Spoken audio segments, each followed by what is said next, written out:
অপার রহস্যময়। বিজ্ঞান সেই রহস্যের জট খুলছে প্রতিনিয়ত।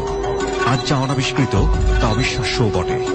আমাদের ডর অনুষ্ঠানে যে ঘটনার মুখোমুখি আপনি হতে যাচ্ছেন তার যুক্তিসিদ্ধ উত্তর নেই। আমরা প্রতিদিনের জীবনে ভয় বা রহস্যকে যেভাবে স্থান দিয়েছি সেভাবেই এই অনুষ্ঠান আপনার কাছে জায়গা করে নিচ্ছে।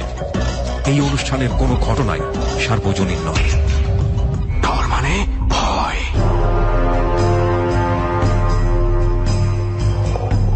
ডরের ৫৪তম পর্বে আপনাদের সবাইকে স্বাগত জানাচ্ছি। আমি আরজে কিবরিয়া। আপনারা শুনছেন এবিসি রেডিও FM 89.2। আমার সঙ্গে রয়েছে আমার টিম অন দ্য স্পট থেকে বরাবরের মতোই সুমন এবং রেহান, আর সাউন্ডে রয়েছে লোবান। এ সপ্তাহে আমাদের সঙ্গে যোগ দিচ্ছে ৪ জন অতিথি: স্বপন, মামুন, সুফল এবং ফাইজুল। আমরা এ সপ্তাহে ডর ধারণ করেছি নরসিংদীর পরিত্যক্ত একটা শ্মশান ঘাটে।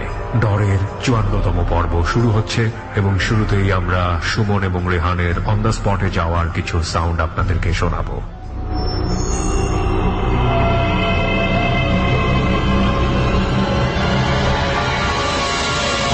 ডর মানে ভয়।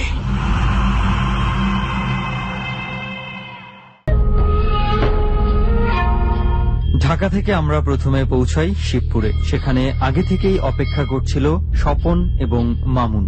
স্বপন এবং মামুনের দ্বারাই আমরা জানতে পারি আমাদের আজকের কাঙ্ক্ষিত স্পটের ঘটনাগুলো এবং তাদের অভিজ্ঞতাগুলো।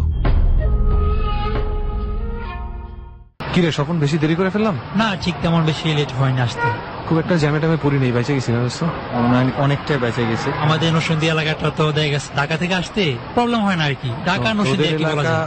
বলিস না, পুরা বাংলাদেশ আমাদের। কিন্তু মামুন ভাই বলেন তো, এখান থেকে আমরা স্পটে কিভাবে যাব, কিভাবে নিয়ে যাব? স্পটে আমি স্বপন আমরা একসাথে যাব, বেশি দূরে নয়। কোথায় জায়গাটা যেন, কোথায় স্বপন? জায়গাটা হচ্ছে আমাদের নরসিংদী শিবপুরে জয়মঙ্গল গ্রামের ওই মরাখলা স্থানে আমরা যাব। সিএনজি নিয়ে আমরা সবাই একসাথে বা দুইটা রিক্সা নিয়ে চলে গেলাম ওই স্পটে। আমরা যে টিম আছে মনে হচ্ছে 2টা সিএনজি লাগবে। তাহলে স্বপন, আমরা কি কোনোভাবে 2টা সিএনজি অ্যারেঞ্জ করতে পারি? হ্যাঁ, শিওর। তাহলে আমরা এক কাজ করি, একটা সিএনজিতে স্বপন যাক আর একটা সিএনজিতে আমাদের সাথে মামুন যাক। তাহলে কারণ ওরা spot- দুজন জায়গাটা চেনে। Okay fine. সিএনজি একদম স্পট পর্যন্ত পৌঁছাবে? হ্যাঁ, পৌঁছাবে, বাট একটু হেঁটে যেতে হবে, একটু ঝোপঝাড় জঙ্গল টাইপের আছে, বাট লোকবো তখন একটু মানে রাস্তা থেকে হেঁটে ওকে, নো হেঁটে প্রবলেম। ঢুকতে হবে। তাহলে প্লিজ আমরা 2টা সিএনজি অ্যারেঞ্জ করার ব্যবস্থা করা যায় কি স্বপন? তো ওখানে সিএনজি স্টেশন আছে, শিবপুর বাস স্ট্যান্ড সিএনজি আছে ওখানে। তো ওখান থেকে ওখানে সিএনজি গেলেই নিয়ে আমরা পেয়ে যাবো, তাই তো? হ্যাঁ, সিএনজি নিয়ে চলে যাবো। ওকে ডান। আচ্ছা, ওখান থেকে কতক্ষণ লাগবে যাইতে সিএনজিতে? বেশি সময় লাগতে পারে না, 10 minute. College gate bus station থেকে 2টো সিএনজি নিয়ে আমরা ডট টিম সহ পৌঁছে যাই আমাদের কাঙ্ক্ষিত স্পটে। আমাদের সময় লাগে 20 মিনিটের মতো। ওকে, অনেকদিন পর এমন একটা ভাবে আসতে পারছি, মানে আমি আর তুই সব সময় মানে জায়গা খুঁজতে খুব প্রবলেম হয়। আজকে কিন্তু আর প্রবলেম হয় না। আজকে প্রবলেম হয়নি, কারণ আজকে আমরা Proper guidance এই যে ছিল। স্পটে এসে পৌঁছাইছি, সেই স্পটটা নিয়ে গল্প আমাদের শ্রোতারা অলরেডি শুনেছে। আমাদের শ্রোতারা জানে এই স্পটটা কেন ভয়ঙ্কর, কেন এই জায়গাটা হন্টেড, সবই তারা জানে। ইনফ্যাক্ট আমি আর সুমন নিজেও প্রথমবার এই স্পটে একবার এসেছিলাম, বাট এবার আমরা যখন এসেছি আমরা অলমোস্ট সেই সবাইকেই এখানে নিয়ে এসেছি যারা এই স্পটে এসে এই স্পটটার সত্যতা জাহির করেছে। রাইট। এবং এই স্পটে এতদিন হয়েছে যেটা যে ম্যাক্সিমাম সময় আমি আর রেহান আপনাদেরকে জানাচ্ছি যে আসলে কোন স্পটে কি ধরনের ঘটনাগুলো ছিল। আজকে হচ্ছে যারা আছে এই স্পটের আসলে প্রকৃত ঘটনা কি, এরা এদের নিজেদের সাথে ঘটেছে এবং এরা জানে এবং তারা আমাদেরকে বলবে, আমরা সবাই শুনবো। রাইট। এবং এর কিছুটা হিন্ট কিন্তু আমাদের শ্রোতা বন্ধুরা পেয়ে গেছে। স্বপন, মামুন, ফাইজুল ওরা সবাই মিলে আমাদেরকে রিসিভ করলো বাস থেকে নামার পরে। তখনই কিন্তু তারা অনেকটা বুঝে গেছে যে আমরা কাদেরকে নিয়ে এসেছি এবং আজকের ডর একটু স্পেশাল ভয়। তো এই ভয়টা দিয়ে আমরা শুরু করব, যেহেতু স্বপনের সাথে আমাদের কিছুটা কথা হয়েই গেছে জার্নিতে। স্বপনকেই প্রথমে জিজ্ঞেস করি যে স্বপন, আগেও ডরে এসেছো তুমি, এখন আবার এসেছো এবং এবার আবারও সেই স্পটটাতে যেখানে খুব ভয়ঙ্কর কিছু ঘটনা তোমার সাথেও ঘটেছে, মামুনের সাথেও ঘটেছে। সব ঘটনাতে আমরা যাব, বাট যেহেতু অনেক আগে এসেছিলে, প্রথমে স্বপন তোমার পরিচয়টা একটু আমাদেরকে নাও। আমি জাহাঙ্গীর আলম স্বপন, শিবপুর নরসিংদী থেকে। আমার স্টোরিটা ছিল ডরের সেকেন্ড এপিসোড কুয়াকাটা থেকে।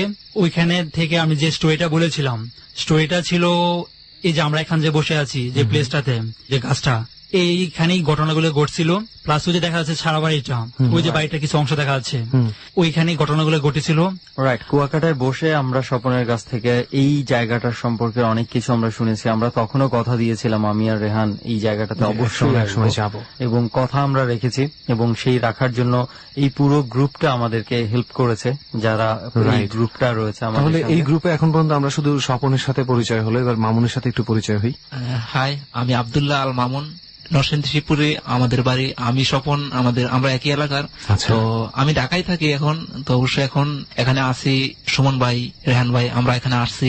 এই জায়গাটাতে আমি আগেও আসছি দিনের বেলায়, তো দিনে আসতে আমার ভয় লাগতো। এখন যে এই রাত্রবেলা এখানে আমরা আসি, এটা মানে ভাবতেই মানে গা শিরে উঠতেছে যে এই ভয়ঙ্কর জায়গাটা। আচ্ছা, তাহলে আমরা তো পেছনের কথায় অনেক গেছি রেহান, Right. এবার আমরা বর্তমানে আবার ফিরে আসি। স্বপনকে দিয়ে শুরু করি। স্বপন, এই জায়গাটার পুরো ঘটনাটা আমাদেরকে খুলে বলেন।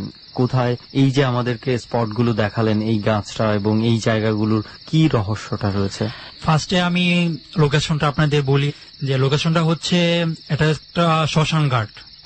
সারাবাড়ি। এখন আমাদের এলাকায় এখন সবাই এটাকে সারাবাড়ি ডাকতে রাখতে, তো এখন জায়গাটার নামই সারাবাড়ি হয়ে গেছে। সারাবাড়ি প্লাস মরাখলা, দুইটা এক পাশাপাশি। তো আমরা এখন ওইখানে বসে আছি মাঝখানে। পশ্চিম দিকে হচ্ছে বিল হাওরের মতো, আর পূর্ব দিকে হচ্ছে একটু ডালু উঁচা নিচা পাহাড়ি এলাকা, আর দক্ষিণ দিকে একটু জঙ্গল টাইপের, অনেক বিশাল লম্বা জঙ্গল। আর উত্তর সাইডে যে এই জায়গাটা বসে আছি, এটা হচ্ছে শ্মশান ঘাট। ওকে, মরাখলা। এটা কি শ্মশান ঘাটটা কি এখনো অ্যাক্টিভ? একটিভ বলতে না, এখন একটিভ না, দেখতে পাচ্ছেন অনেক জঙ্গল, অনেক Right. মানে বাড়ি হয়ে গেছে চারিদিক দিয়ে। এই জন্যই আমি জিজ্ঞেস করছিলাম যে তুমি বলছো যে এটা একটা শ্মশান ঘাট, কিন্তু আমরা যেখানে বসে আছি এখানে মনে হয় শ্মশানের অ্যাক্টিভিটি অনেকদিন চলে না। হ্যাঁ, এটা প্রায় 100 বছর আগে এটা বন্ধ হয়ে গেছে। আচ্ছা আচ্ছা। আর আমরা যেই পথ দিয়ে আসলাম সেই পথটা উত্তর দক্ষিণ পূর্ব পশ্চিম কোন দিক? এই যে পশ্চিম দিকে যে অন্ধকারে যে পানি দেখতে পাচ্ছেন, সামথিং পানি দেখা যাচ্ছে, পানি দেখা যাচ্ছে। হ্যাঁ, ওটা হচ্ছে বিল। ওখানে আর কি এখনো মাছ ধরে মানুষ, তো ওটা হচ্ছে বিল। আর যারা এখানে থাকতো তাদেরকে বলা হতো টিবরা। টিবরা হচ্ছে হিন্দুদের একটা বংশধর। টিপরা বুঝতে পেরেছি। তারা আর কি So, পাহাড়ে অন্য একটা জাতিগোষ্ঠী এখানে থাকতো। তো সেই জায়গাটাতে আমরা আছি, এবং যেখানে শ্মশানের বলতে যে অ্যাক্টিভিটিস বোঝায় সেই অ্যাক্টিভিটিস গুলো বন্ধ হয়ে গেছে, বহু বছর হয়ে গেছে, কিন্তু কিছু অ্যাক্টিভিটিস রয়ে গেছে। ওকে স্বপন, মূল অ্যাক্টিভিটি বন্ধ হয়ে যাওয়ার পর যেই অ্যাক্টিভিটি গুলো চলছে বছরের পর বছর ধরে এবং রহস্যজনক ভাবে চলছে, সেই অ্যাক্টিভিটির দিকেই চলে যাই। কি ধরনের ঘটনা ঘটে এবং কেন আমরা এখানে এসেছি? প্রায় 100 বছর আগে এখানে টিবরা থাকতো। তারা পাহাড়ে থাকতো, তো তাদের যে যা লাগতো মাছ, তারা সমস্ত কিছু এখান থেকে এখান থেকে এই এতটুকু এলাকার মধ্যেই তাদের জীবন ধারণ, এখান থেকে যা পাওয়া যায় সেটা নিয়েই তারা বাঁচতে থাকতো, এটাই ছিল তাদের এরিয়া। এটি রাইট। এখানে 3 জন বন্ধু ছিল, খুবই ক্লোজ। ওই টিপরা জাতির সদস্য। টিবরা জাতির সদস্য, খুব সাহসী ছিল। বেসিক্যালি যারা এখানে আছে সবাই অনেক সাহসী, তা না হলে এই যে একটা জায়গা দেখতে পাচ্ছেন, খুবই একটা ভয়ঙ্কর জায়গা, কিন্তু আশেপাশে জঙ্গল, তো এখানে থাকাটা কিন্তু একটা অনেক সাহসের ব্যাপার। আজকে যে অবস্থা আমরা এই কয়জন ছাড়া কিন্তু এখানে আর কোনো মানুষ সবচেয়ে বড় বিষয় চিন্তা কর যে বর্তমানে এটার যে পরিস্থিতি দেখা গেছে, আজ থেকে তুই 100 বছর আগে চিন্তা কর যে এই জায়গাটা কি পরিমাণ। ওকে, আমরা সেই ঘটনায় যাই। 3 বন্ধুর কথা বলছিলেন আপনি। হ্যাঁ, 3 বন্ধু অনেক সাহসী ছিল। তো তারা আর কি রাত্রেবেলা মাছ ধরতে যাইতো। তো একদিন দেখা গেছে রাত্রেবেলা এক ফ্রেন্ড শুয়ে আছে, তো আরেকজন আসলো যে ওই চল মাছ মারতে যাবি না আজকে, এখনো ঘুমাচ্ছিস, উঠ। তার ওয়াইফ তাকে ডেকে দিল যে এই যে উঠেন, আপনার বন্ধু চলে আসছে, মাছ মারতে যান। তারপর উনি রেডি হয়ে মাছ ধরা যে একটা যন্ত্র পল বলা হয়, যেটা বাঁশ দিয়ে তৈরি করা হয়, তার কিছু বলে নেই যে 3 বন্ধুর মাঝে এক বন্ধু যে এখন পল নিয়ে যাচ্ছে, সে মাছ ধরা গেলে প্রচুর পরিমাণে মাছ পেত। এটা একটি কারণ যে কেউ যদি মারা যায় তাকে চিতায় পোড়ানো হয়, ওইখানে একটা কাঠি রাখা হয়।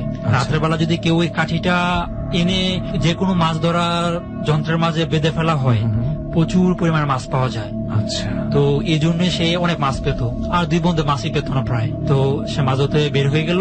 যাওয়ার পর তার ওয়াইফ শুয়ে আছে যে একটু পর সকাল হয়ে যাবে, একটু কাজ টাজ করতে হবে, তার ঘুমাচ্ছে না।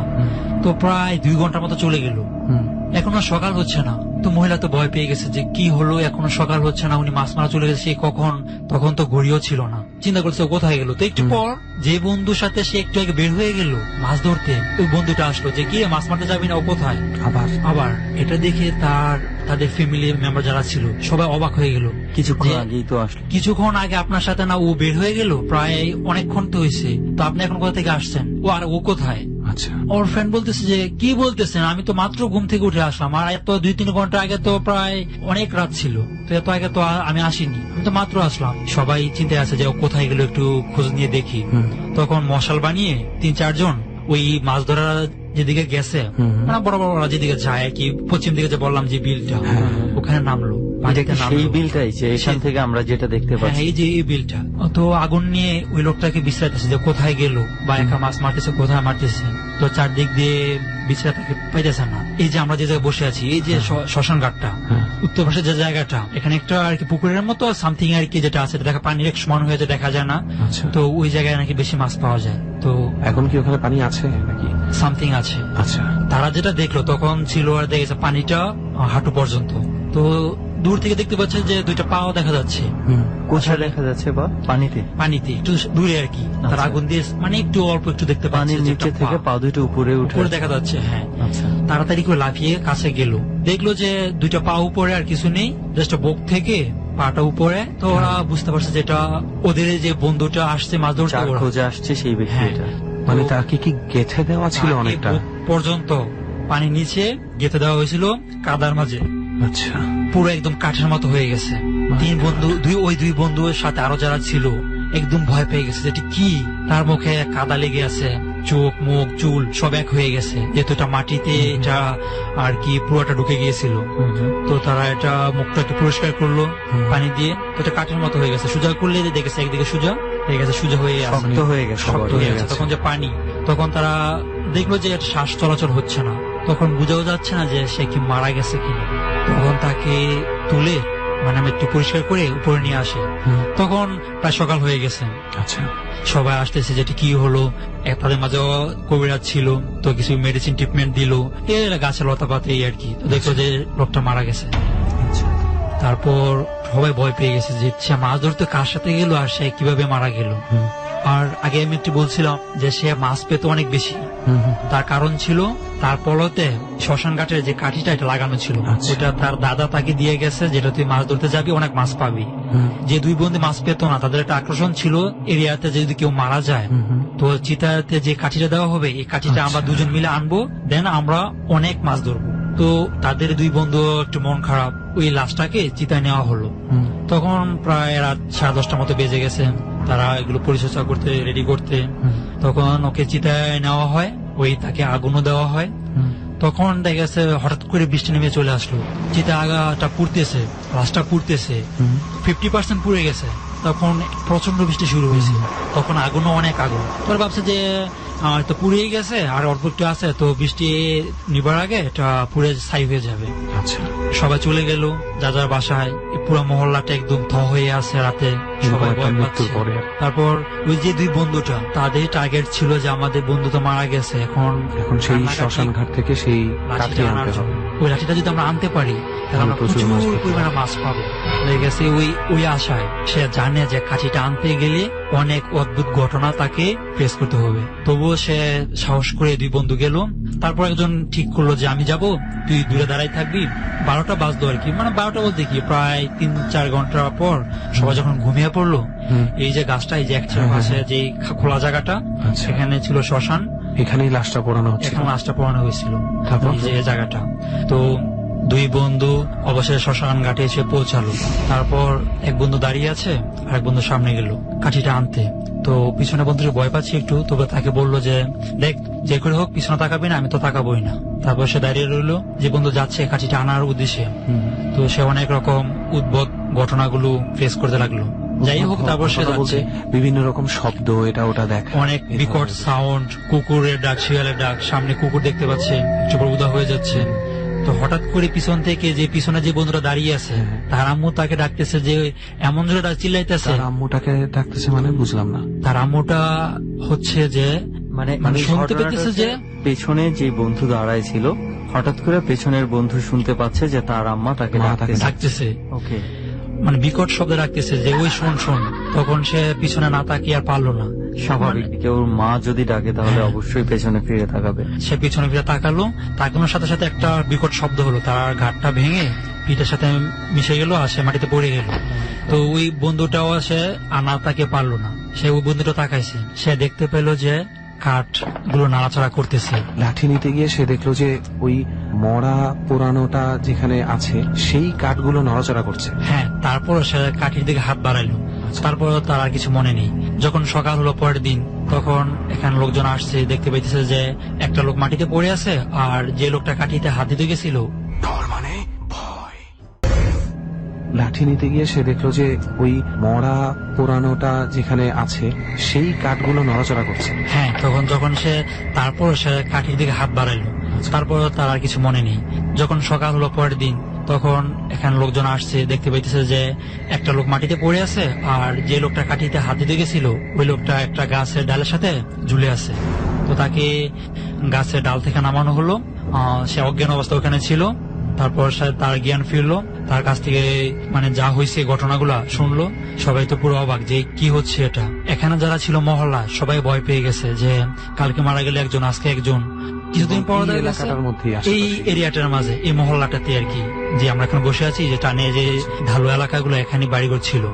কিছুদিন পর একটা মেয়ে এখানে হাঁটতেছে দুপুরবেলা, হঠাৎ করে উধাও। এই মেয়েটা আর পাওয়া যায়নি। তেমন আর কি উদ্ভূত অনেক ঘটনা ঘটছে, যা বাধ্য হয়ে এই পুরো মহল্লার যে লোক ছিল, টিবরা গোষ্ঠী, ওরা এই এলাকা ছেড়ে ইন্ডিয়া চলে যায়। মানে অনেক দূরে আর কি যে লোকজন ছিল, তারা আর কি পরে এখানে যে গেছে, দেখে যে শুধু খালি বেড়া টেরা বাড়ি ঘর ছিল, ওগুলো পড়ে আছে, চলে গেছে। তারা ইন্ডিয়া চলে গেছে, তাদের আর কোনো মানে খোঁজ পাওয়া যায়নি।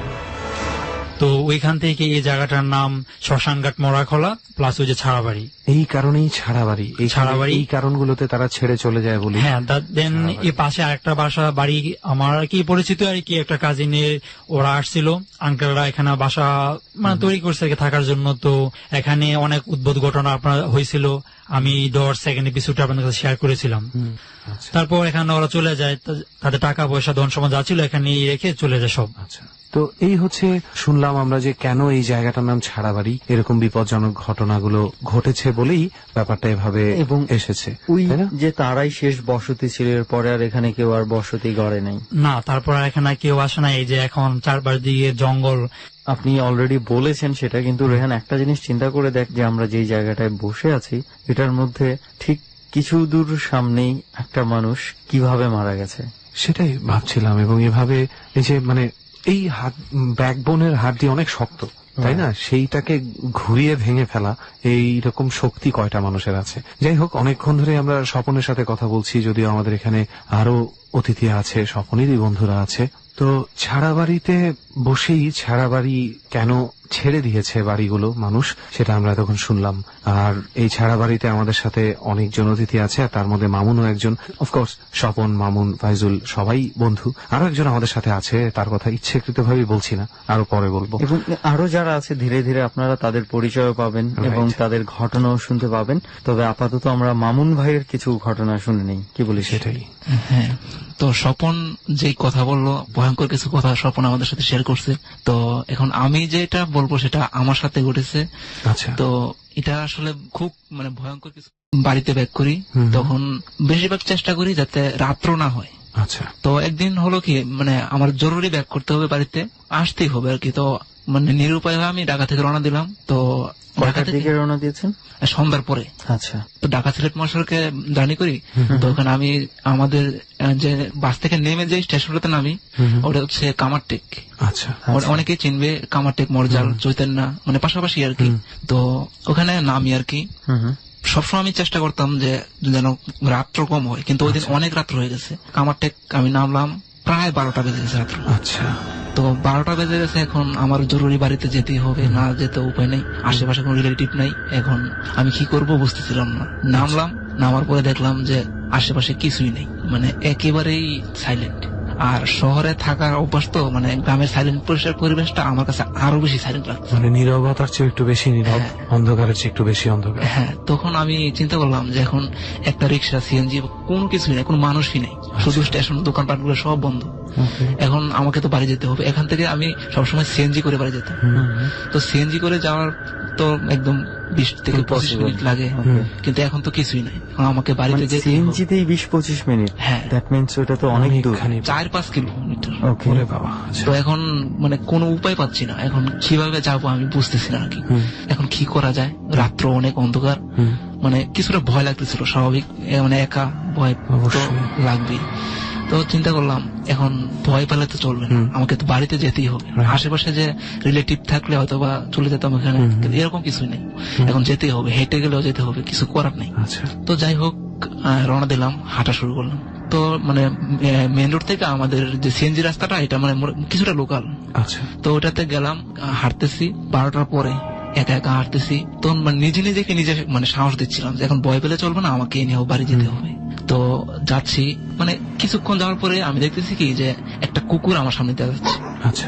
এটা কি হঠাৎ করে দেখতে পেলেন? হ্যাঁ, মানে জঙ্গল থেকে বের হচ্ছে নাকি কিভাবে যেন আমার সামনে আসছে।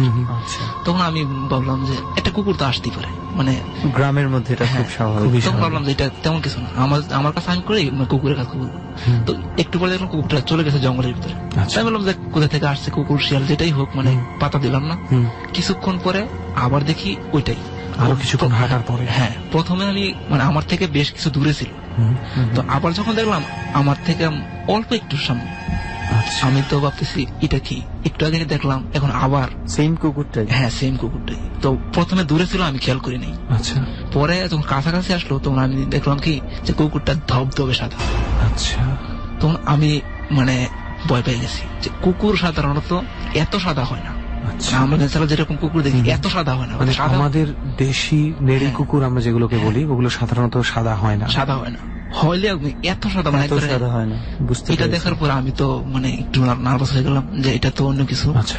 তো আমি কি করব, আমি পিছনে ব্যাক করতে পারতেছিলাম না, কুকুরটা সামনে মানে এদিক সেদিক করে হাঁটতেছিল, আমিও পিছনে যাচ্ছি। তো আবার দেখলাম কি এটা জঙ্গলের ভিতরে চলে গেছে। আচ্ছা। তো আমি বুঝে ফেলছি যে আমাকে কোনো কিছু একটা ফলো করতেছে। আমাদের এই রাস্তাটা হচ্ছে এরকম কামারটেক থেকে জনগণ রাস্তা। এই রাস্তাটা এতটাই সাইলেন্ট রাস্তা যে আশেপাশে অনেক দূর দূর বাড়ি, আচ্ছা। মানে পাশাপাশি কোনো বাড়ি নেই। তখন মানে আমি হাঁটা শুরু করলাম, কুকুরটা চলে গেল। তো প্রায় 1-1.5 ঘন্টা হাঁটছি, আর কোনো সমস্যা হয়নি। সমস্যা হয় না, জনগণ রাস্তা ক্রস করলাম, রাত 2টা ক্রস, কারণ সিএনজির আধা ঘন্টার মতো রাস্তা, 4-5 কিলোমিটার। তখন মানে আমি টায়ার্ড। এখন বাড়ির কাছাকাছি চলে আসছি, তখন বাড়ির পাশে আমাদের এখানে একটা জায়গা আছে, ওটা হচ্ছে অলির জারতলা বলে। আচ্ছা। কি বলেন নামটা? অলির জারতলা। আচ্ছা। এখন অলি কে ছিল বা এটা কি জন্য বলে এটা আমি জানি না। ওই জায়গাটাতে অনেক স্টোরি শুনছি, কিন্তু আমি কখনো কোনো ফেস করিনি। ওই জায়গাটা নিয়ে আমি ভীষণ ভয় পাচ্ছিলাম, কারণ মানে ওই জায়গাটা নিয়ে একটা ভয়ের কিছু ঘটনা অলরেডি এলাকার সবাই জানতো। হ্যাঁ, সবাই মানে অনেক আগে অনেকেই ফেস করছে, আমি শুনছি, কিন্তু আমার মাঝে মানে এরকম কিছু ঘটে নাই। তো আমি ভাবলাম যে সবার থেকে শুনছি, আমি তো কিছু দেখি নাই। তারপরও আমার ভয় লাগতেছিল, কারণ যেহেতু আগে কিছু একটা কুকুরের একটা ঘটনা ঘটছে, এই রাস্তাটা অ্যাভয়েড করে আমি তো অন্যদিকে যাবো, এরকম এই উপায় নেই। এখন যাচ্ছি, চিন্তা করলাম যে না, সাহস সঞ্চার করতে হবে, নিজেকে নিজে ঠিক রাখতে হবে। যাচ্ছি, যেই মাত্র অলির জারতলাতে গেলাম, একটা বাচ্চা, হ্যাঁ বাচ্চা, মানে শুধু হাঁটতে পারে এরকম। আমি দেখে আমি তো শিওর যে এটা অন্য কিছু, মানে এর স্বাভাবিক কিছু। এত রাত্রে এখানে সেখানে কোনো মানুষের অস্তিত্বই পাওয়া যাচ্ছে না, বাচ্চা আসবে কোথা থেকে? হ্যাঁ, এই বাচ্চাটা আসবে কোথা থেকে? আমি চিন্তা করলাম যে আমার সামনে আগানো পসিবল না, আমাকে এনি হাউ অন্য দিক দিয়ে যেতে হবে। আমি করলাম কি, ডান পাশে ছোট একটা রাস্তা আছে, ওই দিকে নেমে গেলাম। ওই দিকে দিয়ে মানে আমার আর একটু ঘুরে ওইটা ক্রস করতে পারলে আমি বাড়িতে চলে যাবো, আর মানে যতই হোক আমার সমস্যা হবে না। তখন আমি যখন খালি ওই রুট থেকে আরেকটু লোকালের চিকন রাস্তা ঢুকলাম, ঢুকার পরে সুমন ভাই, রেহান ভাই, আমার জীবনে আমি কোনোদিন এরকম ঘটনা ফেস করবো আমি ভাবতেই পারিনি। কি দেখেছি ওটা? মানে অবিশ্বাস্য। আমি জাস্ট খালি রাস্তা থেকে নাই অন্য রাস্তায় গেলাম, দেখি কি মানে মস্তকবিহীন একটা লাশ পড়ে আছে। ও মাই গড! আমার পুরো শরীরের লোম দাঁড়াইছে, রাস্তায়? আমি দাঁড়ায় থাকতে পারতেছিলাম না। মানে লাশটা কি তাজা লাশ ছিল? হ্যাঁ, তাজা, মানে অন্ধকার ঠিক, কিন্তু তারপর বোঝা যাচ্ছে যে মানে মাথার উপর দিয়ে কোনো কিছু গেলে যেমন মস্তক থেতলে যায়। এরকম। আমি দেখে মানে আমার পা থেকে মাথা পর্যন্ত আমি পুরা শরীর কাঁপতেছি। তারপর এখন আমি যদি ব্যাক করি, পিছনে বাচ্চাটা, সামনে লাশ, আমি নিরুপায়, কি করব বুঝতেছি না। এখন ভাবলাম লাশটা পাশ দিয়ে চলে যাবো, মানে আমার কোনো কিছু কাজ করতেছিল না, ভাবলাম পাশ দিয়ে চলে যাই। মানে একটু আগালাম, লাশটা পাশ দিয়ে যাচ্ছি, তাকালাম লাশটা দেখি কি মানে ছোট ছোট পোকামাকড়, ওই সাপ, এগুলাই মস্তক গুলো খাচ্ছে। মানে আমি কি করব বুঝতেছি না। তখন ওখান থেকে দৌড়ে মানে একটা বাড়িতে গিয়ে উঠলাম, কাছাকাছি যেই বাড়ি পেয়েছো। হ্যাঁ, যেই বাড়ি পাইছি, মানে আমার সামনে যেটা পড়ছে, দৌড়ে গিয়ে উঠছি। আমি তো এলাকায় চলে গেছি, প্রায় সামান্য একটু গেলেই আমাদের বাড়ি। তো এলাকায় চলে গেছি, গিয়ে দরজা ধাক্কা দিলাম, কাকা কাকা বলে ডাকলাম। কাকা আমার দরজাটা খুলেন। বলছে কে? বলছে আমি মামুন। বলছে মামুনকে? পরে বলছে কাকা দরজাটা খুলেন, খুব বিপদে আছে। পরে খুলছে, খোলা বলছে তুই এত রাত্রে? পরে বলছে কাকা এরকম এরকম, এখানে কি যেন আমি বুঝতেছি না। তো বলছে ভিতরে আস। ওর ভিতরে গেছি। বলছে কি হয়েছে? যে এরকম এরকম, আমি তো এরকম ভয় পাচ্ছি প্রচুর। পরে তো মানে ওরা সবাই জানে জায়গাটা ভয়ঙ্কর।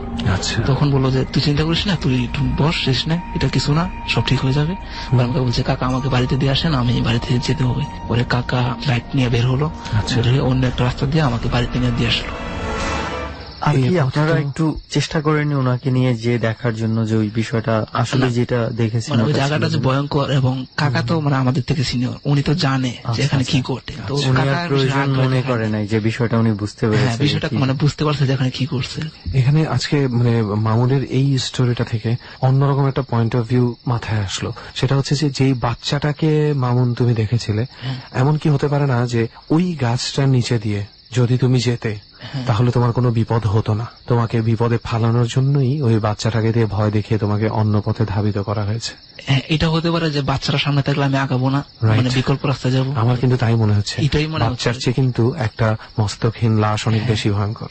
তাই মাঝে মাঝে মনে হয় আমাদের একটু বোঝা উচিত যে আমরা কি ভয় পাবো। ভাবতে পারি না যে এরকম একটা কিছু, ডেফিনেটলি এরকম একটা কিছু এমন রাস্তার মধ্যে দেখলে যে কারোরই খুব অবস্থা খারাপ হয়ে যাওয়ার কথা। আসলে মামুন যা দেখলো আসলে এটা সত্যি ভয়ঙ্কর। নিজে চোখে যখন ফেস করা যায় তখন আচ্ছা, আমরা তো মামুন ভাইয়ের এই একটা অভিজ্ঞতার কথা শুনলাম, তো স্বপন ভাই আরো মনে হয় তো আপনার কিছু অভিজ্ঞতা ছিল। আমার তাহলে রেহান একটু স্বপন ভাইয়ের একটা ঘটনা শুনি। তো আমার ঘটনাটা টোটালি হচ্ছে মামুন ভাইয়ের বাসা যাওয়ার পথে। মামুন ভাইদের বাসায় ছিলেন? ওনার সাথে পরিচয় হচ্ছে আমার ফেসবুকে। আমার বাসা শিবপুর, ওনার বাসা শিবপুর, বাট ওনার বাসাটা শিবপুর থেকে একটু ভিতরে, আমার কি শিবপুর সদরে। অনেক জোর করতেছে যে আমাদের বাসা আসো, একটু দরকার আছে।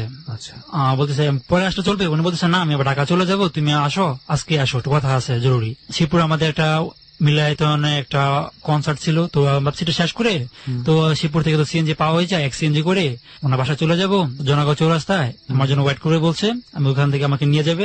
তো এই উদ্দেশ্যে গেলাম আর কি। তখন রাত 10টা বাজে। তখন যে দেখি যে একটা সিএনজি বসে আছে, আর বাকি সব সিএনজি চলে গেছে। আর সিএনজি গুলাই সিরিয়াল ভাবে চলে আর কি। আশেপাশে দোকান অফ হয়ে গেছে, 10টা বাজে যেহেতু, তো সামথিং কিছু খোলা আছে আর একটা সিএনজি আছে। আমি বললাম যে এই যে ভাই যাবেন? বলছে কোথায় যাবেন? আমি বলছি যে জনগণ চৌরাস্তা যাবো। উনি বলছে যে ঠিক আছে বসেন, একটু দেখি আর 2টা লোক হয় কিনা। আমি বলছি ঠিক আছে, আমি একটু বসি, সমস্যা নাই। তো আধা ঘন্টার মতো বসেছিলাম, কোন লোক আসছিল না। আবার ওই লোক আমার বাড়ি চলে যাবে, তারা আছেন। তো উনি বললো যে ঠিক আছে ভাই চলেন, আজকে লোক আসবে না, আমরা চলে যাব। তো উনি আমাকে নিয়ে সিএনজি করে রওনা দিলেন। তো মাঝপথে 2টা পুলিশ আমাদের সিগন্যাল দিল যে সিএনজিটা থামানোর জন্য, 3 রাস্তার মোড়ে আর কি। সিএনজিটা থামালো ড্রাইভার। তো পুলিশ কোশ্চেন করছিল এই তোমরা কোথায় যাচ্ছ এত রাতে? আমরা বললাম যে স্যার আমি শিবপুর থেকে আসছি, আমার একটা ফ্রেন্ডের বাসা যাবো। তো উনি বলতেছে যে আমাদেরকে একটু হেল্প করতে হবে। ড্রাইভারকে বলতেছে যে তোমাকে 2000 টাকা দিব, ওই পাশে একটা লাশ পড়ে আছে, তো লাশটা আমরা সিএনজি করে নিয়ে যাব, বেলাবতে যাবো আর কি, লাশটাকে নিয়ে, তো আমাদের একটু দিয়ে আসবে। ড্রাইভারও বলতেছে যে এত রাতে লাশ নিয়ে যাবো। প্রথমে অস্বীকার করলো, তারপর বললো যে আপনাকে 2000 টাকা দিব, আর অনেক রিকোয়েস্ট করতেছে। তো উনি রাজি হলো যে ঠিক আছে 2000 টাকা দিলে আমি বেলাবতে দিয়ে আসবো। ওই লাশটা নিয়ে আসলো। লাশটা একদম বিশ্রী অবস্থা ছিল, তো এটা আর কি কাপড় দিয়ে মরানো ছিল, কাপড়টা রক্তে ভিজা ছিল। সিএনজির কোথায় রাখা হলো লাশটা? লাশটা ছিল রাস্তার পাশে পড়ে ছিল।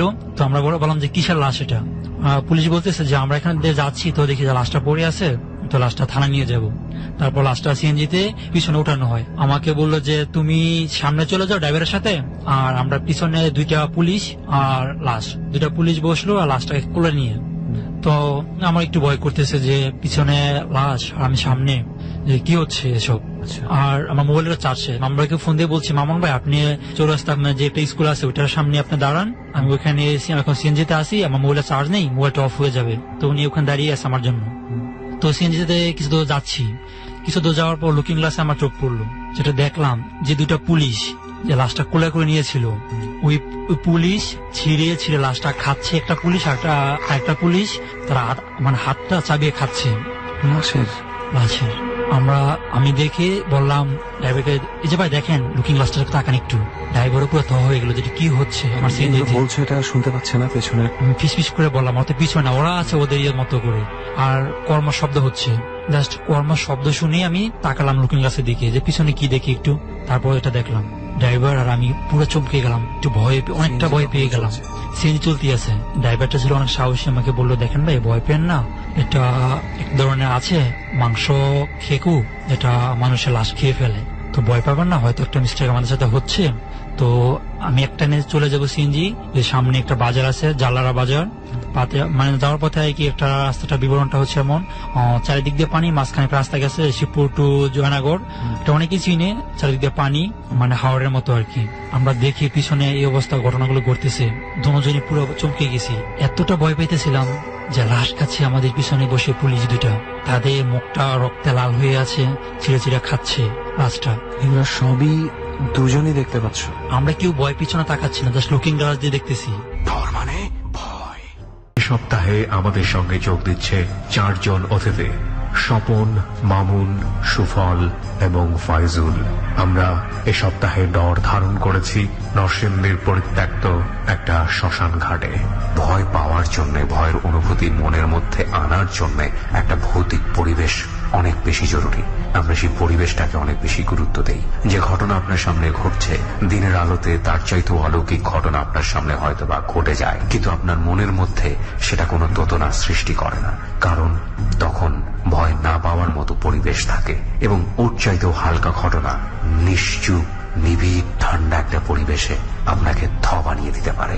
সেরকম কিছু ঘটনা আমরা শুনছি। আবারও ফিরছি ডরে। আপনাদের সবাইকে আরো একবার ওয়েলকাম করছি। আমি আরজে কিবরিয়া। ফিরছি ঠিক সেখান থেকে যেখানে আমরা ছোট্ট একটা বিরতি নিয়েছিলাম। ডর। যাওয়ার পথে কি একটা রাস্তাটা বিবরণটা হচ্ছে এমন, চারিদিক দিয়ে পানি, মাঝখানে একটা রাস্তা গেছে শিবপুর টু জয়নগর, এটা অনেকেই চিনে, চারিদিক দিয়ে পানি, মানে হাওড়ের মতো আর কি। এই অবস্থায় আমরা দেখি পিছনে এই অবস্থা ঘটনাগুলো ঘটতেছে, দুজনই পুরো চমকে গেছি, এতটা ভয় পাইতেছিলাম যে লাশ খাচ্ছে আমাদের পিছনে বসে পুলিশ দুটা, তাদের মুখটা রক্তে লাল হয়ে আছে, ছিঁড়ে ছিঁড়ে খাচ্ছে লাশটা। এগুলো সবই দুজনই দেখতে পাচ্ছ? আমরা কেউ ভয় পিছনে তাকাচ্ছি না, জাস্ট লুকিং গ্লাস দিয়ে দেখতেছি। আমাদের সাহস পাচ্ছিলাম না, আমরা সাহস পাচ্ছিলাম না পিছনে তাকাবো। তো সিএনজি অনেক জোরে চালাইতেছে, ফুল গিয়ার দিচ্ছে, বাট এক সময় লক্ষ্য করলাম যে সিএনজিটা স্লো হয়ে যাচ্ছে, কে যেন পিছন থেকে সিএনজিটাকে টিনে ধরে রাখতেছে, এরকম একটা মনে হচ্ছে। হ্যাঁ, আমি বলতেছি ভাই তাড়াতাড়ি চালান না, মুখ দিয়ে সাউন্ড বের হচ্ছে না। তাই গেছে আমি ওকে সিএনজি ওরাকে বলতেছি, কিন্তু আমার মুখ দিয়ে সাউন্ড বের হচ্ছে না, বাট মুখটা লড়তেছে। তো যাই হোক বুঝলাম যে ভাই তাড়াতাড়ি যান। সিএনজিটা যেমন কেউ পিছন থেকে টেনে ধরে রাখছে, বা অনেক ভারী কিছু একটা সিএনজিতে ভর করে আছে, বা সিএনজিটা যাচ্ছে না সামনে। তারপর হঠাৎ করে সিএনজিটা লাফিয়ে উঠলো, আমরা একদম পিছনে মানে ধাক্কা খেলাম। আচ্ছা, যেন সিএনজিটাতে কেউ টেনে ধরে রাখছিল বা ভর করে আসছিল, হঠাৎ করে সিএনজিটা খালি হয়ে গেল। তারপর সিএনজি এমন স্পিডে চলতে লাগলো। এই যে ধাক্কাটা খেলো, তখন পিছনের কি অবস্থা? পিছনে তো আমরা ভয় তাকাতে পারছি না, তখন হঠাৎ করে আবার মানে সিএনজি চলতেছে, অনেক স্পিডে চলতেছে, লুকিং গ্লাস আবার তাকাতে ভয় করতেছে যে আসলে তাকালে কি দেখতে পাবো। তখন আমি একটু তাকালাম, সাহস করে তাকালাম, দেখি যে পিছনে কিছু নাই, কিছু নেই, মানে পুলিশও নাই, লাশও নেই। আমি বললাম ভাই দেখেন কিছু নাই, বলছে ভয় পাবেন না, কিচ্ছু হবে না। তো দেন জয়নগর বাজারের বটগাছের কাছাকাছি গিয়ে সিএনজিটা অফ হয়ে যায় একেবারে, আর চলতেছে না। তো তারপর সিএনজিটা একদম থেমে গেল। তারপর দুজন নামলাম, টাকা দেখলাম যে কিছু নেই, শুধু হাড়গুলো পড়ে আছে, লাশও নেই, পুলিশও নেই। হাড়গুলো তখনও আছে, একটু একটু রক্ত মাখা হাড়, আর সিএনজিটা পুরো রক্ত ভরা। সিএনজি রক্তে ভরা ছিল? রক্তে ভরা ছিল। রক্ত আসলো এমন কি যে লাশের যে সামথিং কিছু টুকরো ওখানে পড়েছিল হাড়ের সাথে, ওরা পুরো লাশটাই খেয়ে ফেলেছে। আর যখন সিএনজি চলতেছিল, কর্ম অনেক শব্দ হচ্ছিল, তখন আমি ভয় কাঁপতেছিলাম, আমি প্রায় পড়ে গিয়েছিলাম। আমি তো সামনে বসছি, তো একটু জায়গা ছিল সামনে, তো ঝুলেছিলাম আর কি।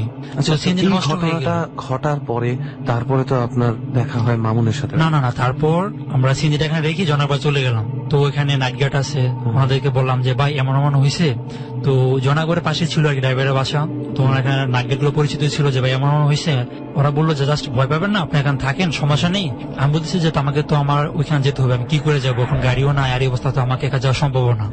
তখন ড্রাইভার বলতেছে, ড্রাইভারটা খুব ভালো ছিল, তার কথা আমি কোনোদিন বলতে পারবো না। তার নামটা অ্যাকচুয়ালি বলতে চাচ্ছি না, কারণ সে এখনো ওই সিএনজি চালাইতেছে। তো এখন যে নামটা বলে হয়তো অনেকে ভয়ে ওই সিএনজিতে উঠবে না, তাই বলতে চাচ্ছি না আর কি। তারপর আমি ভাবলাম যে না, আমার তো আজকে অনেক জরুরি একটা কাজ ছিল। একটু পর দেখলাম যে একটা বুড়ো লোক আসতেছে, সাদা পাঞ্জাবি পরানো, লাইট মেরে আর কি, টিপে টিপে টস দিয়ে আসতেছে। তো বাজে যেতে যাচ্ছে, তো নাইট গার্ডের যেটা দায়িত্ব, জিজ্ঞেস করলে ভাই কোথায় যাবেন, উনি বলতেছে যে আমি জয়নগর চৌরাস্তা যাবো আমার মেয়ের বাসায়। এত রাত্রে আপনি কেন যাবেন? বলতেছে যে একটা জরুরি কাজ আছে, মানে একটা কাজে আর কি তাকে রাগ দিচ্ছে যাওয়ার জন্য, মানে তাই যাচ্ছে।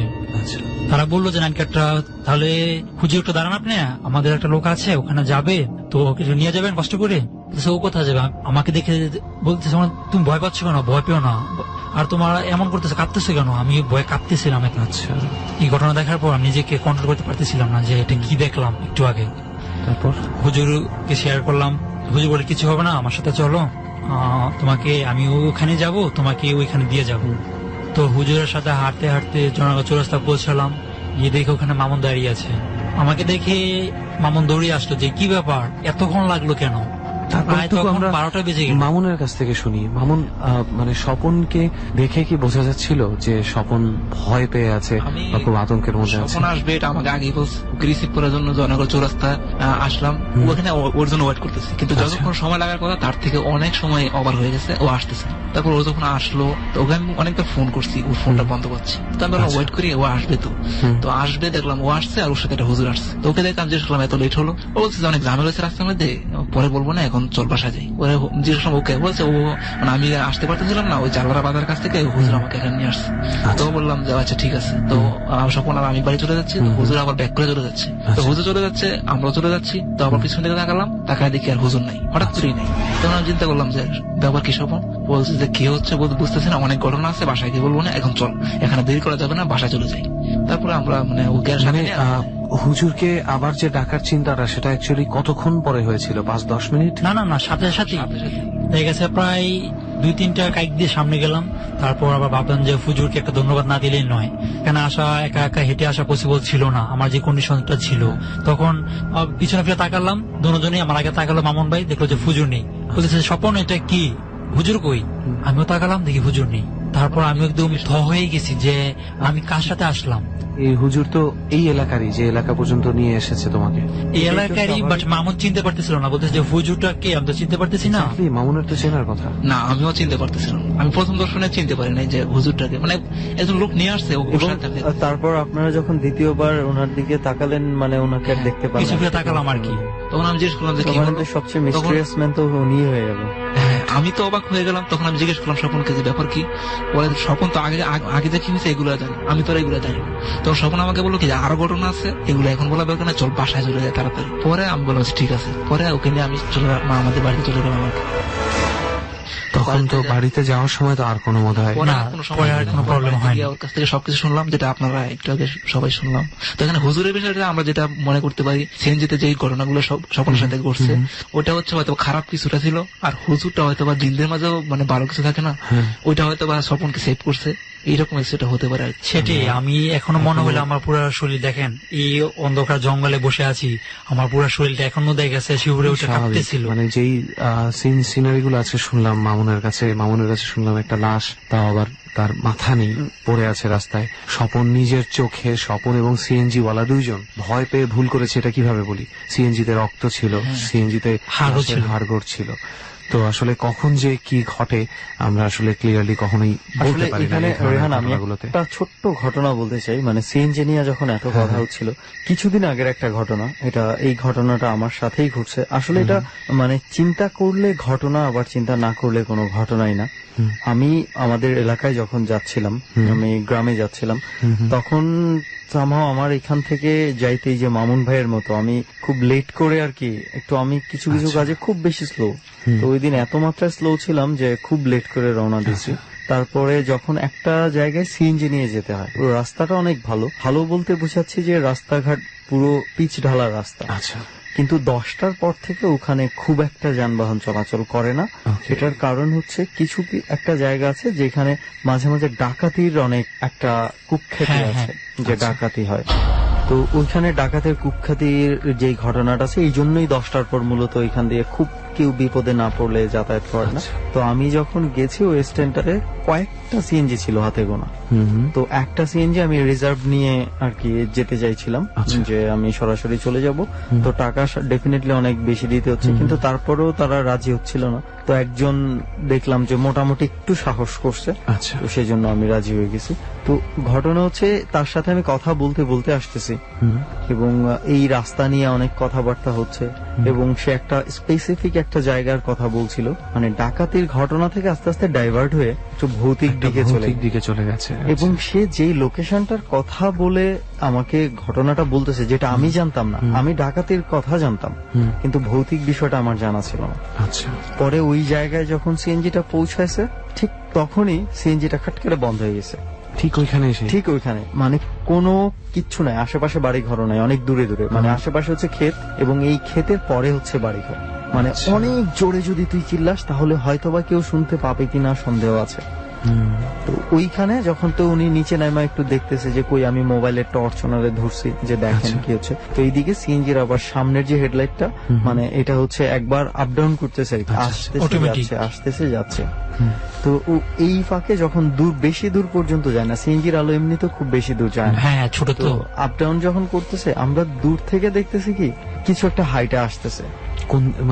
আমাদের আমরা যেই দিকে যাব সেই অপোজিট দিক থেকে আসতেছে, কিছু একটা হেঁটে আসতেছে। এবং এটা খুব সম্ভবত মহিষ বা এই ধরনের কোন একটা মানে প্রাণী জাতীয় কিছু, একটু বেশ বড় টাইপ। তো এটা মানে প্রথমে বুঝতে পারিনি, তখন সিএনজি ড্রাইভার একটু ভয় পেয়ে গেছে। উনার ভয় দেখে আমি সত্যি কথা বলে আমি নিজেও ভয় পেয়ে গেছি। যে মানে হঠাৎ করে এই সময়ে এরকম জিনিস এইখানে কোত্থেকে আসলো। তারপর এবং কপাল ভালো, ওই দিন ঠিক এই সময়ে 2-1 মিনিটের মধ্যে ওই রাস্তাটাতে আবার পুলিশ টহল দেয়, রাতের বেলা পুলিশের জিপ গাড়ি টহল দেয়। তো ঠিক এমন সময় পুলিশ আবার আসছে, মানে আমরা যে দিক থেকে আসছিলাম ওই দিক থেকে পুলিশের জিপটা আসছে। পুলিশ আসছে এই জন্য যে হঠাৎ এখানে লাইট জ্বলতেছে, নিতেছে, ঘটনা কি। পরে ওরা আসার পরে আমরা বললাম যে এই অবস্থা। তখন ওরা একটু দয়া পরবশ হয়ে ওই যে সিএনজিটা পুলিশের গাড়ি জিপ গাড়ির সাথে বেঁধে বলছে যে, কারণ আমরা বলছিলাম যে এইখানে যদি ছেড়ে যায় একটা বিপদের ঘটনা, তো ওরাও ছাড়ে নাই, ঠিক আছে চলেন। তো ওই সবচেয়ে মজার বিষয় হচ্ছে পুলিশের গাড়িটা যখন আসছে, ওদের যে এত হেডলাইটের আলোতে দেখলাম, ওইখানে কিন্তু ওই প্রাণীটার কোনো অস্তিত্বই দেখতে পাইনি, কিছু ছিল দেখতে পাসনি, কিছুই নাই ওইখানে, একদম নর্মাল ফাঁকা রাস্তা, কিচ্ছু দেখা যায় না। মানে জাস্ট ওইটা আমি সিরিয়াসলি দুজন, আমি আর সিএনজি ড্রাইভার তখন একজন আরেকজনের দিকে তাকাচ্ছি, উনি বলে ভাই কি জানি দেখলাম। ঠিক ওই জায়গাটায় সেই সিএনজিটা থেমে গেল, বন্ধ হয়ে গেল। এটাও একটা, এই তো যদি চিন্তা করি অনেক ভাবে তাইলে হয়তো অনেক কিছু, আর নাহলে টেকনিক্যাল ফল্ট, দুর্ভাগ্যবশত ওই জায়গার মধ্যে নষ্ট হয়ে গেছে। এক্স্যাক্টলি।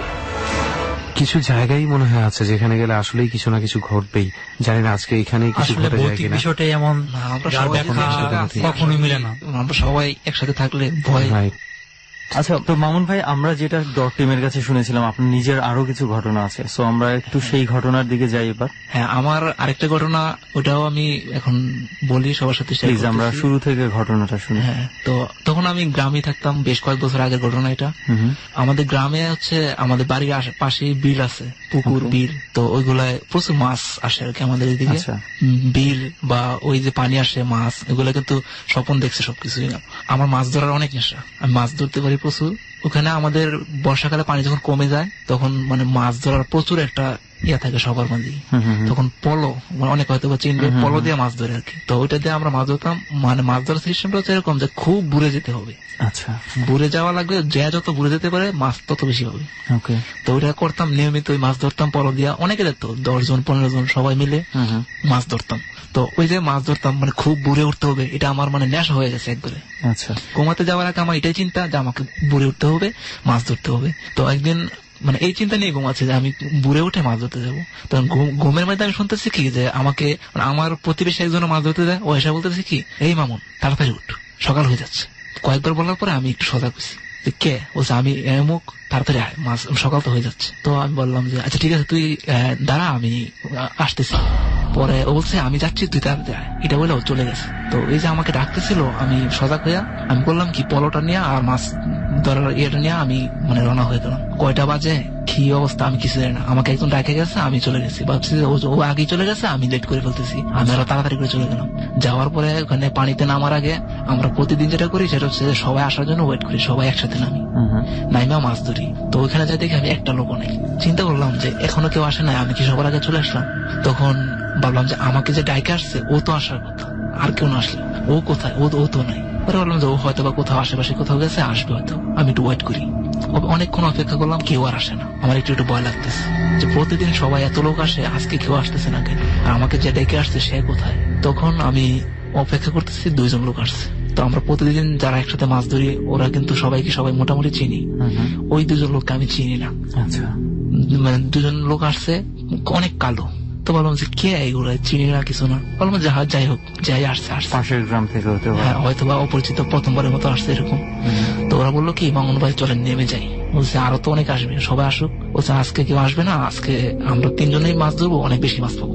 তো বললাম একটু অপেক্ষা করি। বলছে না এখনই নামেন না, দেখেন প্রচুর মাছ আছে আজকে। পরে মানে অনেকক্ষণ অপেক্ষা করার পরে 3 জন নেমে গেলাম। নামার পরে আমি সবসময় মাছ ধরি। তো ওরা বলতেছে কি মামুন ভাই এইদিকে মাছ বেশি, এইদিকে মাছ বেশি, এবং কথাগুলো মানে স্বাভাবিক থেকে একটু অস্বাভাবিক লাগতেছিল আমার কাছে। কিরকম? মানে সবসময় আমরা একজনের সাথে একজন কথা বলি মাছ ধরতে গেলে, একজন আরেকজনকে ডাকি, ওরকম না, এর থেকে একটু মানে অন্য টাইপের কণ্ঠস্বরে কোনো ধরনের একটু পরিবর্তন। তখন আমি এটা ততটা গুরুত্ব দিতেছি না। আমাকে খালি বলতেছে কি মামুন ভাই এইদিকে মাছ বেশি, এইদিকে মাছ বেশি। তো ওরা যেদিকে বলতেছে আমি ওই দিকেই যাচ্ছি। তো যাচ্ছি তো দেখলাম কি অনেক মাছ, আসলে অনেক মাছ আছে। তো ওরা আমি মাছ দেখাই দিচ্ছে, আমি মাছ ধরতেছি, মানে মাছ ধরতে পারতেছি না। মানে মাছ দেখে আমি খুব মানে অন্য দিক চিন্তা বাদ দিয়া মাছের নেশায় আমি ডুবে গেছি, যে মাছ তো প্রচুর। তখন ওরা করলো কি, ওরা আমাকে মাছ দেখাই দিয়া ওরা একটু দূরে চলে গেল। মানে ওরা দূরে চলে, ওরাও মানে মাছ ধরার মতো কিছু করে আস্তে আস্তে দূরে চলে যাচ্ছে। আমি বিষয়টা খেয়াল করতেছি না কেন, আমার তো মাছের দিকে নেশা, আমার তো নেশা মাছের দিকে। ওরা কোথায় যাচ্ছে ওটা আমি আর চিন্তা করতেছি না। তখন আমি মাছ ধরতেছি, খালি সামনেই যাচ্ছি। তখন দেখলাম কি হঠাৎ করে মানে মাছ আছে ঠিকই, মাছের নেশা আমি এতটাই ভূত হয়ে গেছি যে আমি একটা জিনিস খেয়ালই করিনি।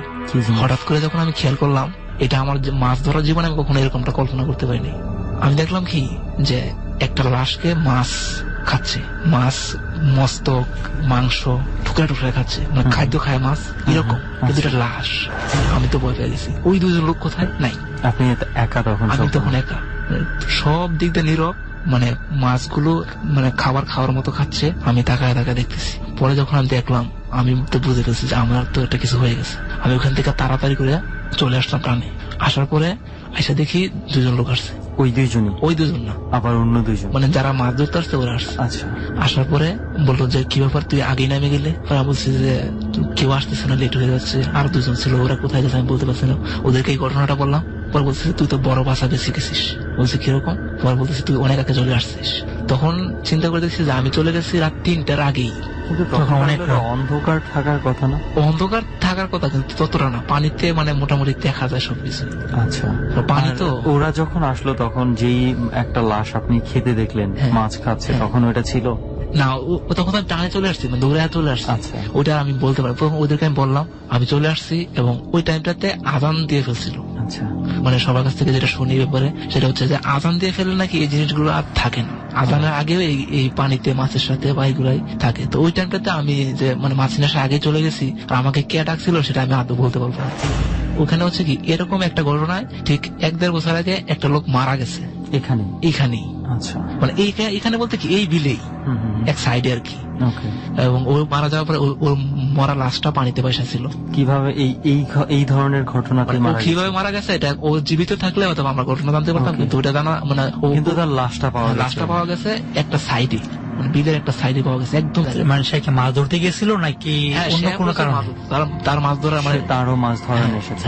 তো সে মারা গেছে। আমার একটা বিষয় একটু জানার ছিল, যখন যেই 2 জন বাকিরা পরে আসছে, যদি আপনারা 3 জন মিলে যে দেখতেন যে আসলেই ওখানে সেই লাশটা আছে কিনা, যেখানে আপনি দেখছেন যে মাছ লাশ খাচ্ছে, তাহলে হয়তো বা বিষয়টা আমরা কিছুটা ক্লিয়ার হইতে পারতাম। তখন আমি ওদেরকে বলছি, বলার পরে আমার ঘটনা তো আজানের আগেই ঘটে গেছে। ওদেরকে বলার পরে বলছে কোন জায়গাটাতে। তো তখন মানে প্রায় সকাল হয়ে যাচ্ছে, সবাই আসছে, ভয় কমে গেছে। তখন বললাম যে ওই জায়গাটাতে গিয়ে দেখি কিছুই নেই। ওকে, তো ওখানে সবাই মিলে যাওয়ার পর আর কোনো কিছু দেখতে পান নাই? না, সবাই মিলে গেলাম, দেখতে পেলাম না। তখন ওরা বললো যে ওই যে আগে যে লোকটা মারা গেছে ওই লোকটার মতো আমি হয়তো মারা যেতে পারতাম, কিন্তু আজান দেওয়ার কারণে ওই জিনিসগুলো আমাকে ছেড়ে দিছে বা ওই জিনিস চলে গেছে, এই কারণে আমি হয়তো বেঁচে গেছি। ওকে, যে আপনি বেঁচে গেছেন বলে আপনার স্টোরিটা আমরা জানতে পারছি। যে মারা গেছে তার স্টোরিটা হয়তো আমরা কখনো জানতে পারবো না।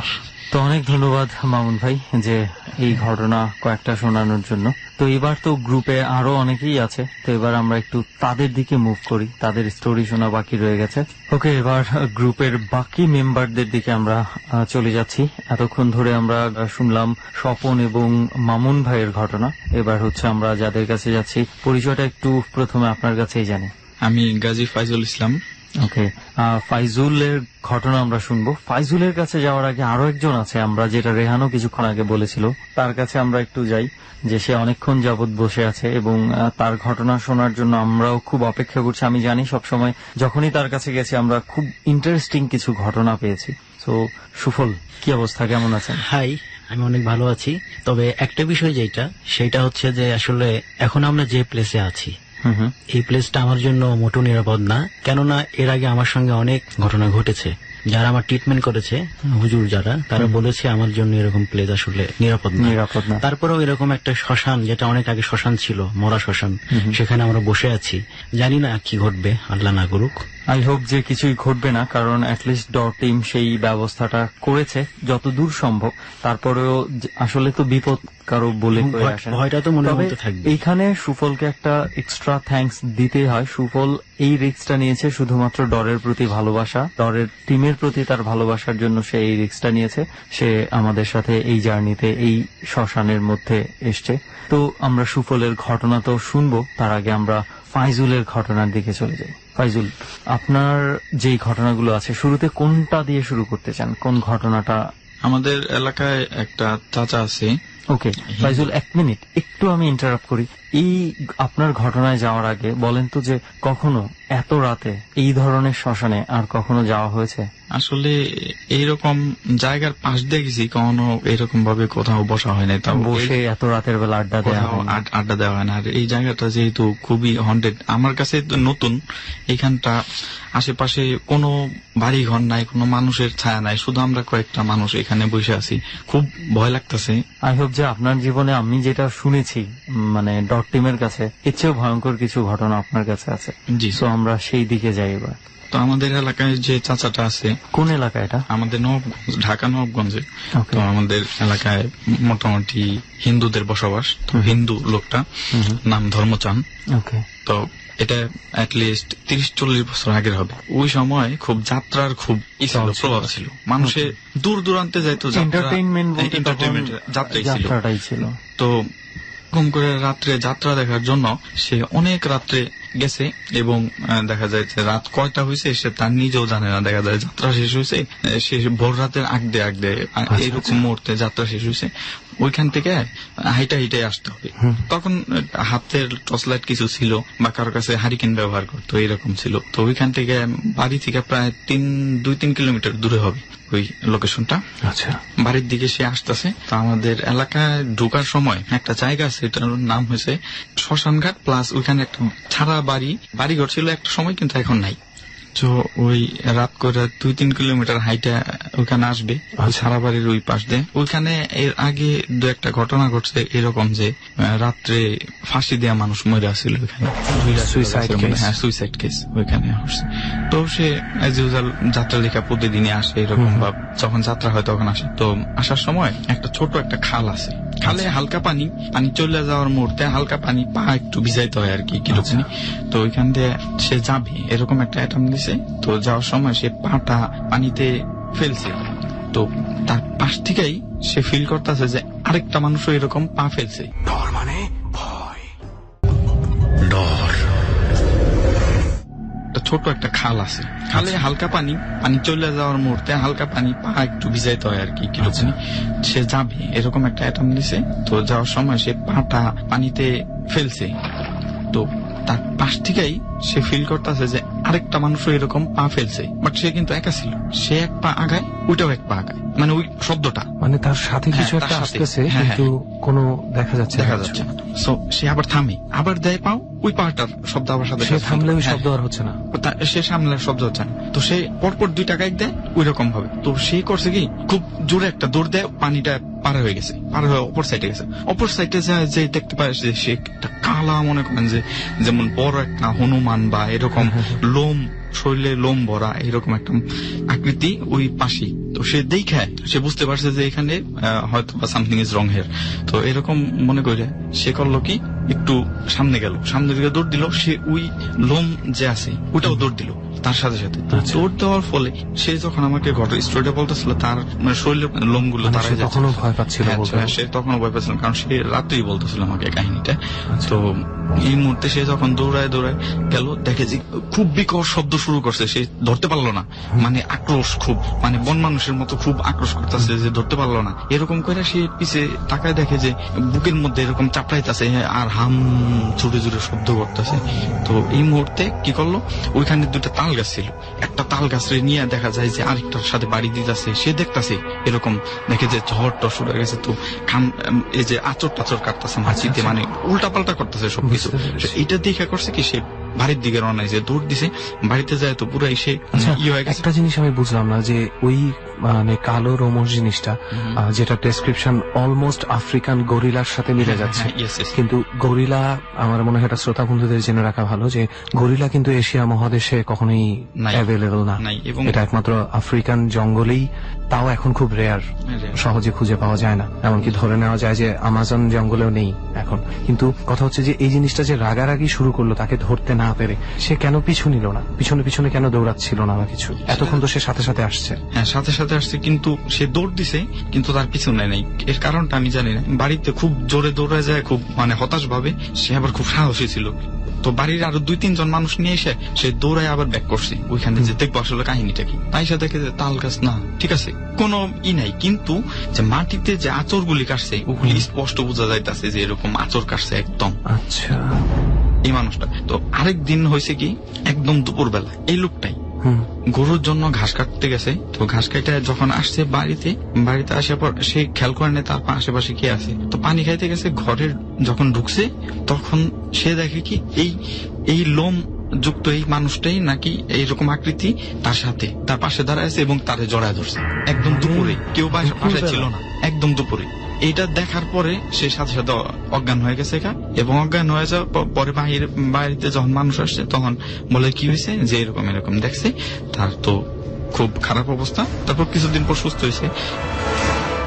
একই জিনিস এটা দিনে দুপুরের সময়। আসলে দিনের ব্যাপারটা অনেকে এইভাবে করে ধরে, বাট আমি যতটুকু জানি, সুমন তুই জানিস কিনা আমি জানি না, যে ঠিক দুপুর বেলা 12টার যে বিষয়টা আছে, মানে ঠিক মাথার উপরে যখন সূর্য থাকে তখন নাকি কিছু অলৌকিক কিছু ব্যাপার মানুষের সামনে ধরা দেওয়ার একটা খুব ভালো সময় এটা, এরকম শুনেছি। এখন এটা কতটুকু কনফার্ম জানি না, তবে ফাইজুলের গল্পের সাথে কিন্তু ওই টাইমটা মিলে যাচ্ছে। তো এটা মানে ওনার সাথে যে ঘটনাগুলো ঘটেছে একই জিনিস উনি 2বার দেখেছে। তো এরকম কি তার সাথে আরো ঘটেছে? তার সাথে আরো ঘটছে। তো সে বলতে চায় না আসলে কাহিনীগুলো, অনেক আগের। সে বলতে চায় না যে আমরা যদি ভয় পাই, এই জেনারেশন মানুষ আবার আমাদেরকে ভয় পাওয়া দিলে, এই কারণে। উনি এখনো তো আছেন, তাই না? তিনি এখনো বেঁচে আছে। আমরা যদি উনাকে পেতাম তাহলে হয়তো বা পুরো ঘটনাটা খুব ভালোভাবে জানতে পারতাম। যদি সম্ভব হয় তাহলে ডরের কোন একটা জার্নিতে আমরা আশা করি তাকে। তবে আমার কেন যেন একটা ধারণা হচ্ছে যে উনি হচ্ছে ওই মানুষগুলোর মতন একজন। আমাদেরকে এরকম ভাবে অনেকেই এখন পর্যন্ত প্রায় 7-8 জন তো আমিও সুমন পেয়েছি যাদের কাছে স্টোরি আছে, যারা স্টোরিগুলো আমাদেরকে হয়তো বা কোনোভাবে বলবে বা অন্য মানুষের মাধ্যমে বলবে, কিন্তু তারা নিজেরা শেয়ার করতে রাজি না, কারণ তারা বদ্ধমূল ভাবে বিশ্বাস করে ঘটনাটা যদি তারা বলে সেই ঘটনাগুলো তাদের সাথে আবার ঘটার একটা সম্ভাবনা তৈরি হবে। এটা অনেকেই বিশ্বাস করে, এবং এটা সত্যি কথা বলতে কি, যে এটা যত বেশি বিশ্বাস করে তার সাথে এটা তত বেশি ঘটবে। এবং এটা ভৌতিক বা অলৌকিক কোনো ক্ষমতা নয়, এটা হচ্ছে মানুষের মন এবং ব্রেনের ক্ষমতা। সবচেয়ে রেহান একটা বড় ঘটনা কি, কিছুদিন আগে আমার একজনের সাথে কথা হয়েছে। তো একজন একটা হচ্ছে মাজারের একটা ঘটনা নিয়ে একটা ঘটনা শেয়ার করেছিল আমার সঙ্গে, এবং মানে ঘটনাটা এমন হয়েছে যে সেই ঘটনাটা আমার সঙ্গে শেয়ার করছে, কিন্তু ঘটনাটা প্রথমে সে রাজি ছিল, পরবর্তীতে মানে সবার সাথে অন এয়ারে শেয়ার করতে সে রাজি হয়নি, এবং ঘটনাটা আজও আমি জানি, কিন্তু উনার প্রতি রেসপেক্ট রেখে আসলে ওই ঘটনাটা আমি কারোর সাথে শেয়ার করিনি। সেটাই। যাই হোক, ফাইজুলের কাছে আমরা যেই গল্পগুলো শুনলাম, এছাড়াও কি ফাইজুলের আর কোনো এক্সপিরিয়েন্স আছে? হ্যাঁ, আমার আরো এক্সপিরিয়েন্স আছে। আমি এরকম আমাদের পাশের বাড়ির একটা ভাবি, মানে তার বিয়ে হয়েছে, আমি বিয়ে খাইছি, মেয়ের অনুষ্ঠান খাইছি। তো তার এক সময় এরকম অবস্থা হয় যে হঠাৎ সে ছেলে মেয়েদের দেখতে পারে না। আচ্ছা, নিজের ছেলে মেয়েদের? হ্যাঁ, নিজের ছেলে মেয়েদের দেখতে পারে না, বাসার মানুষের সাথে রাব ব্যবহার করে। তো তার স্বামী বিদেশ ছিল, শ্বশুর শাশুড়ি যারা আছে তাদের সাথে খুব খারাপ ব্যবহার করে। তার এইজটা কত ছিল? তার এইজটা 22। আচ্ছা আচ্ছা। সে যখন খারাপ ব্যবহার করে, তো তার শাশুড়ি এটা গ্যাস করলো যে হয়তোবা তার সাথে সামথিং ইজ রং, কিছু খারাপ কিছু ঘটতেছে। তো সে একদিন করলো কি হুজুরকে ডাকাইলো। আচ্ছা, হুজুরকে ডাকাইলো যখন, হুজুরে যখন তাকে দেখলো, বলে কি হ্যাঁ কিছু একটা তার সাথে একটা প্রবলেম আছে, তো এখন আমি প্রিপারেশন নিয়ে আসি নাই, কারণ তাকে এখন কিছু করা যাবে না, আর যদি এখন করতে চাই তাহলে আমার সমস্যা হবে। আচ্ছা। তো সেদিন রাত্রে, যেদিন হুজুর আসে, তো বলছে যে আগামীকাল আসবে, তো সেদিনকার রাত্রে সে ঘুমায় রয়েছে। হঠাৎ করে সে ওই মহিলাটা যে বউ, সে ওই বাড়ির বউ, সে খেয়াল করে, অনুভব করে যে তার পা কে যেন টাইনে খাটে থেকে নিচে নামাই দিতেছে। তো সে চিৎকার করে ওঠে যে কে নামাই দিল। তো এরকম চিৎকার করে সবাই তো জাগনা হয়ে গেছে। পা টানার অনুভব করেছে নাকি টেনে নিচে নামিয়ে ফেলেছে? অলরেডি নিচে নামাই দিছে। ঘুমে স্বপ্ন হতে পারে এটা ভাবছে সবাই, যে খারাপ কোনো স্বপ্ন দেখছে। তো তখন সবাই যখন জায়গায় গেছে রাত্রে, ছাদের উপর, চালের উপর, টিনের চাল ছিল, চালের উপর ধামধাম ধামধাম করে বড় বড় মনে করে ইট পাথর ঢিল টিল মারতেছে, চাল টাল ভেঙে যেতেছে, এরকম একটা অবস্থা। সবাই ভয় পেয়েছে, বাসায় যারা ছিল সবাই ভয় পেয়েছে। মানে এই শব্দগুলো কি যখন সে স্বপ্ন দেখে ভয় পেল, বা যখন সে ভয় পেল তখনই হচ্ছে একই সাথে? তখন কিন্তু সবাই জাগনা জায়গায় গেছে, সে ভয় পাওয়ার পরে মানে টান দিছে, তখনই ওই ধরনের শব্দগুলো, তখন ওই ধরনের শব্দ হয়েছে। তো তারা চুপচাপ ছিল, সূরা কালাম যা আছে পড়ছে। তো তারপরের দিন হুজুরে আসছে, হুজুরে আসার পর বলল যে বাড়ি বন্ধ করতে হবে, এখানে খুব একটা খারাপ প্রভাব আছে। তো হুজুরে চলে গেছে কিছু তেল দিয়ে, যে যদি কোনো সমস্যা হয় তাহলে এই তেলটা দিয়ে। তো হঠাৎ করে করছে কি, সে অজ্ঞান হয়ে গেছে ওই মহিলাটা। আচ্ছা। তো অজ্ঞান হয়ে যাওয়ার পর কি করছে, ও তেলটা দিছে নাকের ওইখানে, নাকের ওইখানে তেল দিতে বলছে, নাকের ওইখানে তেল দিছে, সরিষার তেল দেওয়ার পর তো সে এখন তাকে 3-4 জন ধরে রাখতে পারে না। তোরা তেল দিলি কেন আমাকে, বলতেছে তোদের আমি মেরে ফেলাম। আচ্ছা। মানে উদ্ভট একটা আচরণ শুরু করে দিয়েছে, যা তার কাছ থেকে ই করা যায়। তো এরকম করতেছে। পরে তার শাশুড়ি জিজ্ঞেস, তুমি কোথা থেকে আসছো? ও এই যে বট গাছের নিচ দিয়ে দুপুরের সময় চুল ছাইরা তারপরে রিক্সা দিয়ে গেছে, আমার ওর পছন্দ হয়েছে, ও আমার বউ। কয় কিন্তু ও তো আমার, মানে কে বলতেছে এই কথা? তার মুখ দিয়ে বলতেছে। কণ্ঠস্বর কি তারই ছিল? কণ্ঠস্বর তারই ছিল, কিন্তু একটু মোটা। আচ্ছা, একটু মোটা ছিল, তো কর্কশ কণ্ঠে, মানে কারো আক্রমণাত্মক ভঙ্গি এরকম। তো তার শাশুড়ি এরকম জিজ্ঞেস করলো যে বট গাছ থেকে কি কারণে আসছে? আমার পছন্দ হয়েছে, আমার বউ। কয়েক তো আমার পতির বউ। কয় না, ও আমার বউ। কয়েক তোমার নাম কি? কয়েক আমার নাম জুম্মন। আমি সবাইকে মেরে ফেলাম যদি অন্য কারো হয়। তো এরকম বলছে। তো কয়ে যাওয়ার জন্য কি চাও? কয়েকে যাওয়ার জন্য কিচ্ছু চাই না, আমি ওকেই চাই। তো হুজুরের কল করা হয়েছে, হুজুরের তাড়াতাড়ি আসছে, আইসে হুজুরের পরে বলছে যে আমাকে তাইলে কি দিতে হইব? আমাকে তাইলে 2টা খাসি দিতে হইব, পাঠা। আচ্ছা, দিতে হবে। কয়েক পাঠা তো দেওয়া যাবে না, কমায় দাও। কয় না, তাহলে কি দিতে হইব? পরে আস্তে আস্তে কমানোর পরে আসছে যে মিষ্টি দিতে হইব 2 কেজি। আচ্ছা। তো সেদিনকার রাত্রেই পাশের বাসায় একটা লোকের হাত কেটে গেছে, তো সবাই গেছে ওই বাসায়। শুধু তার একটা মেয়ে ছিল ছোট, ওই মেয়েটাকে রেখে আর ওই মহিলাটাকে, বউটাকে রেখে রুমে রেখে গেছে, সবাই গেছে। তো আয়সা দেখে যে মিষ্টি গুলা নাই, প্যাকেটটা ওই রকম করে বাঁধা। তো জিজ্ঞেস করছে মিষ্টি খাইছে কি? ওই বউটা বলতেছে কে খাইছে জানি না। আচ্ছা, জানি না। তো ওই ছোট মেয়েটাকে জিজ্ঞাসা, 4-5 বছর বয়স, বলে কি মা সব খায় ফেলাইছে।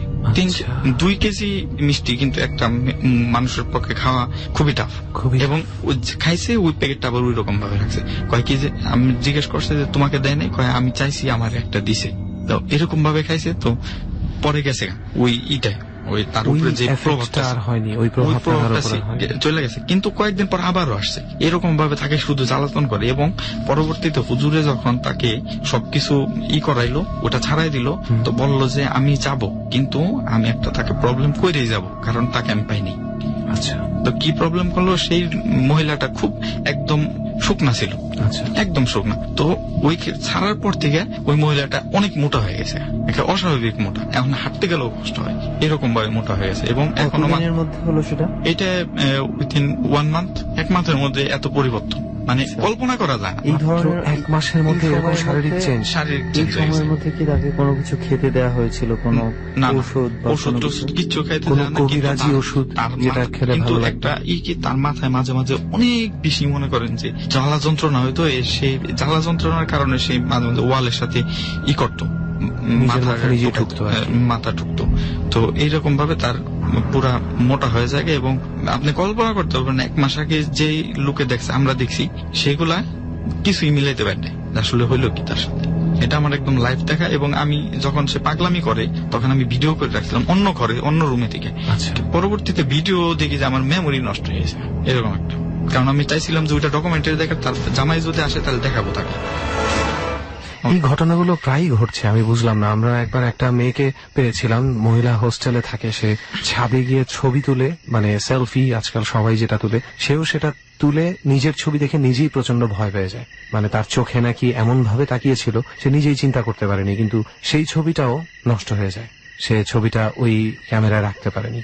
সেম জিনিসটা আরো একজনের ক্ষেত্রে ঘটেছে, মোবাইল হ্যাং হয়েছিল, ওই একই ছবিতে আটকে গিয়ে মোবাইল হ্যাং হয়ে আছে, 1000 কাটলেও যাচ্ছে না। শেষে মোবাইলটা সে ভয়ে ছুড়ে ফেলে দেয়, মোবাইলটা ভেঙে টেঙে বন্ধ হয়ে যায়, যখন আবার আসে তখন ছবিটা সেভ হয়নি। বাট মানে কিছু কিছু জিনিস প্রকৃতি হয়তো চায় না কোনো প্রমাণ থাকুক। যাই হোক, ফাইজুলের কাছ থেকে তো অনেক কিছু শুনলাম, এখন আবার একটু সুফলের কাছে যাব। হ্যাঁ, অবশ্যই আমি তো আমার গল্প বলবোই, তবে আমি যে ঘটনা আজকে বলবো এটা কিন্তু আমাকে কালেক্ট করতে হয়েছে। আচ্ছা, একটু ঝামেলা করি। আমার আব্বার কাছ থেকে আমি শুনেছি, আচ্ছা, যে ভিকটিম তার কাছেও আমি শুনেছি। ভিকটিম কি তোমার আব্বুর পরিচিত কেউ? হ্যাঁ, আব্বুর পরিচিত। আচ্ছা, আচ্ছা, আর ভিকটিমের ভাই, চাচাতো ভাই, কাজিন।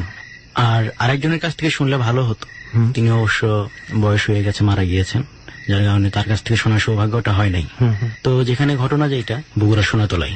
আচ্ছা, আমার আব্বা সোনাতলা পাইলট হাই স্কুলের হেডমাস্টার ছিলেন, 2000 সালের ঘটনা। আচ্ছা, সেখানে তারাবি নামাজ পড়াতে স্কুলের যে মসজিদটা আছে ওখানে একটা হুজুর ঠিক করা হয়, ওই বছরই তিনি নতুন।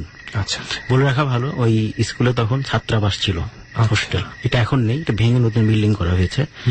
ওই হুজুরটা স্কুল থেকে প্রায় 1.5 কিলো দূরে একটা জায়গায়, নাম হচ্ছে খানপাড়া, সেখানে তার বাড়ি ছিল। সেখান থেকে রেগুলার উনি আসতেন, কখনো এসে ইফতারি করতেন, কেউ যদি তাকে ইনভাইট করতো তো তিনি তারাবির নামাজ পড়াতে আসতেন। আচ্ছা, তো সেদিন যেটা ঘটনা, ওনাকে স্টুডেন্টরা ইনভাইট করেছে যে হুজুর আজকে আপনি আমাদের সঙ্গে ইফতার করবেন।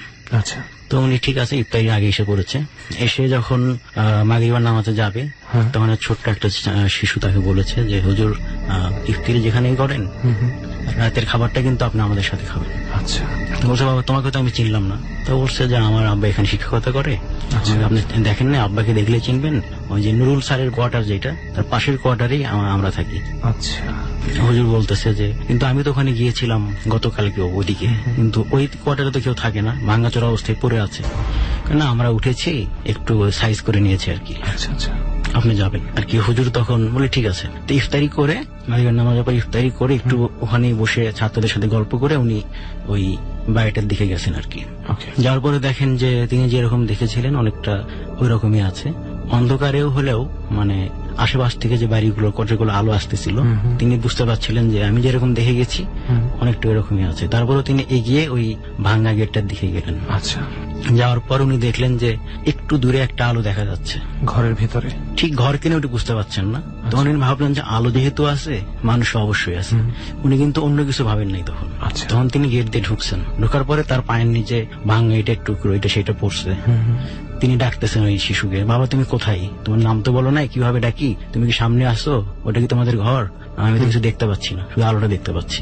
তো কথা বলে না, হঠাৎ করে দেখে যে আলোর সামনে কে এসে একজন দাঁড়াইছে, তার শেপটা দেখা যাচ্ছে আলোটার সামনে। তো উনি তখন ভাবছেন লোক তো আছে, আমি যাই।